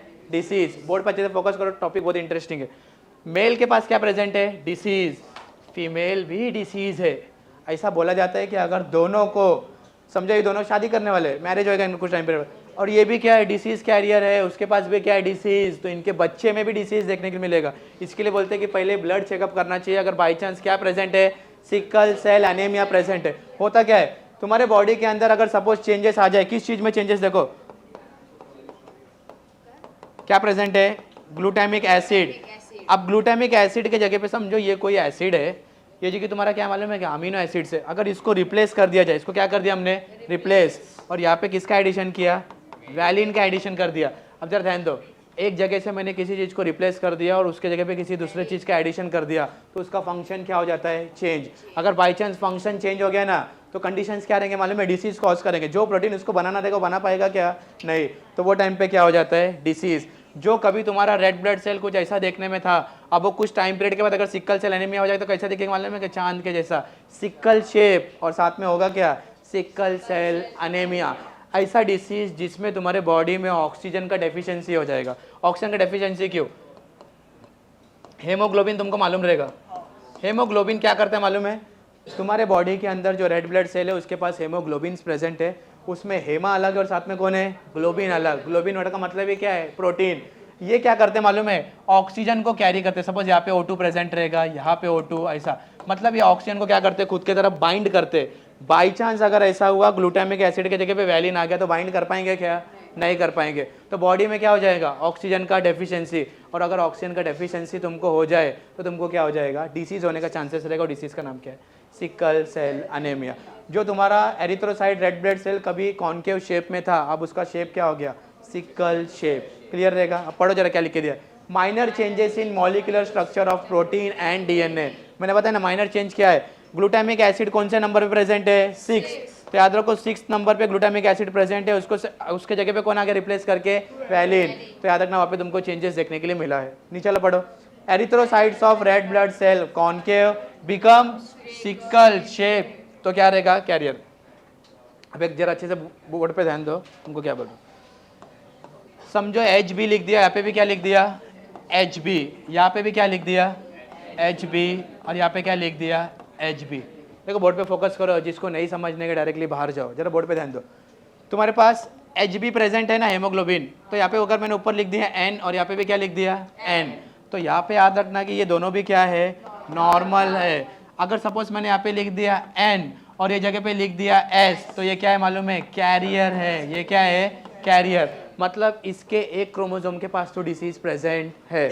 अगर सपोज मैंने ऐसा लिख दिया HB और साथ में क्या लिख दिया? HB और ऊपर दोनों जगह पे क्या लिख दिया? S, खत्म। सीरियस नहीं, डाई। ये क्या हो गया? डाई। क्लियर है कि नहीं? मर गया बेचारा। इतना टॉपिक क्लियर रहेगा क्या? तुमको ये समझना पड़ेगा वो मरा क्यों। पहले क्या था? वो नॉर्मल, बाद में मालूम पड़ा गरीब बेचारा क्या हो गया, कैरियर, लास्ट में उसके पास क्या प्रेजेंट है, डिसीज, अब वो क्या हो गया, डाई। अब देखो ध्यान दो, पीछे देखो अच्छे से, मैंने क्या बनाया, ये कैरियर है क्या है बताओ, HBAS। अभी देखो याद रखना, ये जो A है ना उसको हम क्या पढ़ेंगे, N, और ये जो भी A है इसको हम क्या पढ़ेंगे, N। अच्छे से बोर्ड पे फोकस करो। अब ये क्या है, कैरियर। अब मेरे को बताओ क्रॉसिंग देखो कैसा करना है, HBN और HBN, क्या बन के मिलेगा, HBN HBN, मतलब इनका एक बच्चा तो बेचारा क्या है, नॉर्मल है। अब ध्यान दो, इसका वापस से इससे क्या बन के मिलेगा बताओ, सॉरी इससे करो, सॉरी ये वाला याद रखो। अब अगर इससे हो तो क्या आएगा बताओ, HBN और साथ में HBS, मतलब ये same as like parents. Clear है कि नहीं, पेरेंट्स के जैसा दिख रहा है। अब मेरे को बताओ वापस से इसका किससे क्या बनेगा, HBS HBS। क्लियर है कि नहीं, अब क्या हो जाएगा, डाई, क्योंकि उसको क्या हो गया, डिसीज। मेरे को बताओ अगर किसी को डिसीज हो जाए तो कंडीशंस क्या रहेंगे, वो उसको सिकल सेल एनीमिया हो गया ना, और अगर सिकल सेल एनीमिया हो गया तो उसका जो कॉन्केव शेप में जो रेड ब्लड सेल प्रेजेंट था वो कैसे चला जाएगा, सिकल शेप। एरिथ्रोसाइट्स वर्ड का मतलब ही क्या है, red blood cell, concave shape become sickle shape. Carrier में तुमको कह देखो नॉर्मल कैसा लिखोगे, HBN तुम्हारा नॉर्मल, HBS तुम्हारा डिसीज, और HBS तुम्हारा क्या रहेगा, कैरियर। ऐसा तुमको याद रखना है। इतना क्लियर रहेगा, क्लियर है ना, इसको बंद कर दो।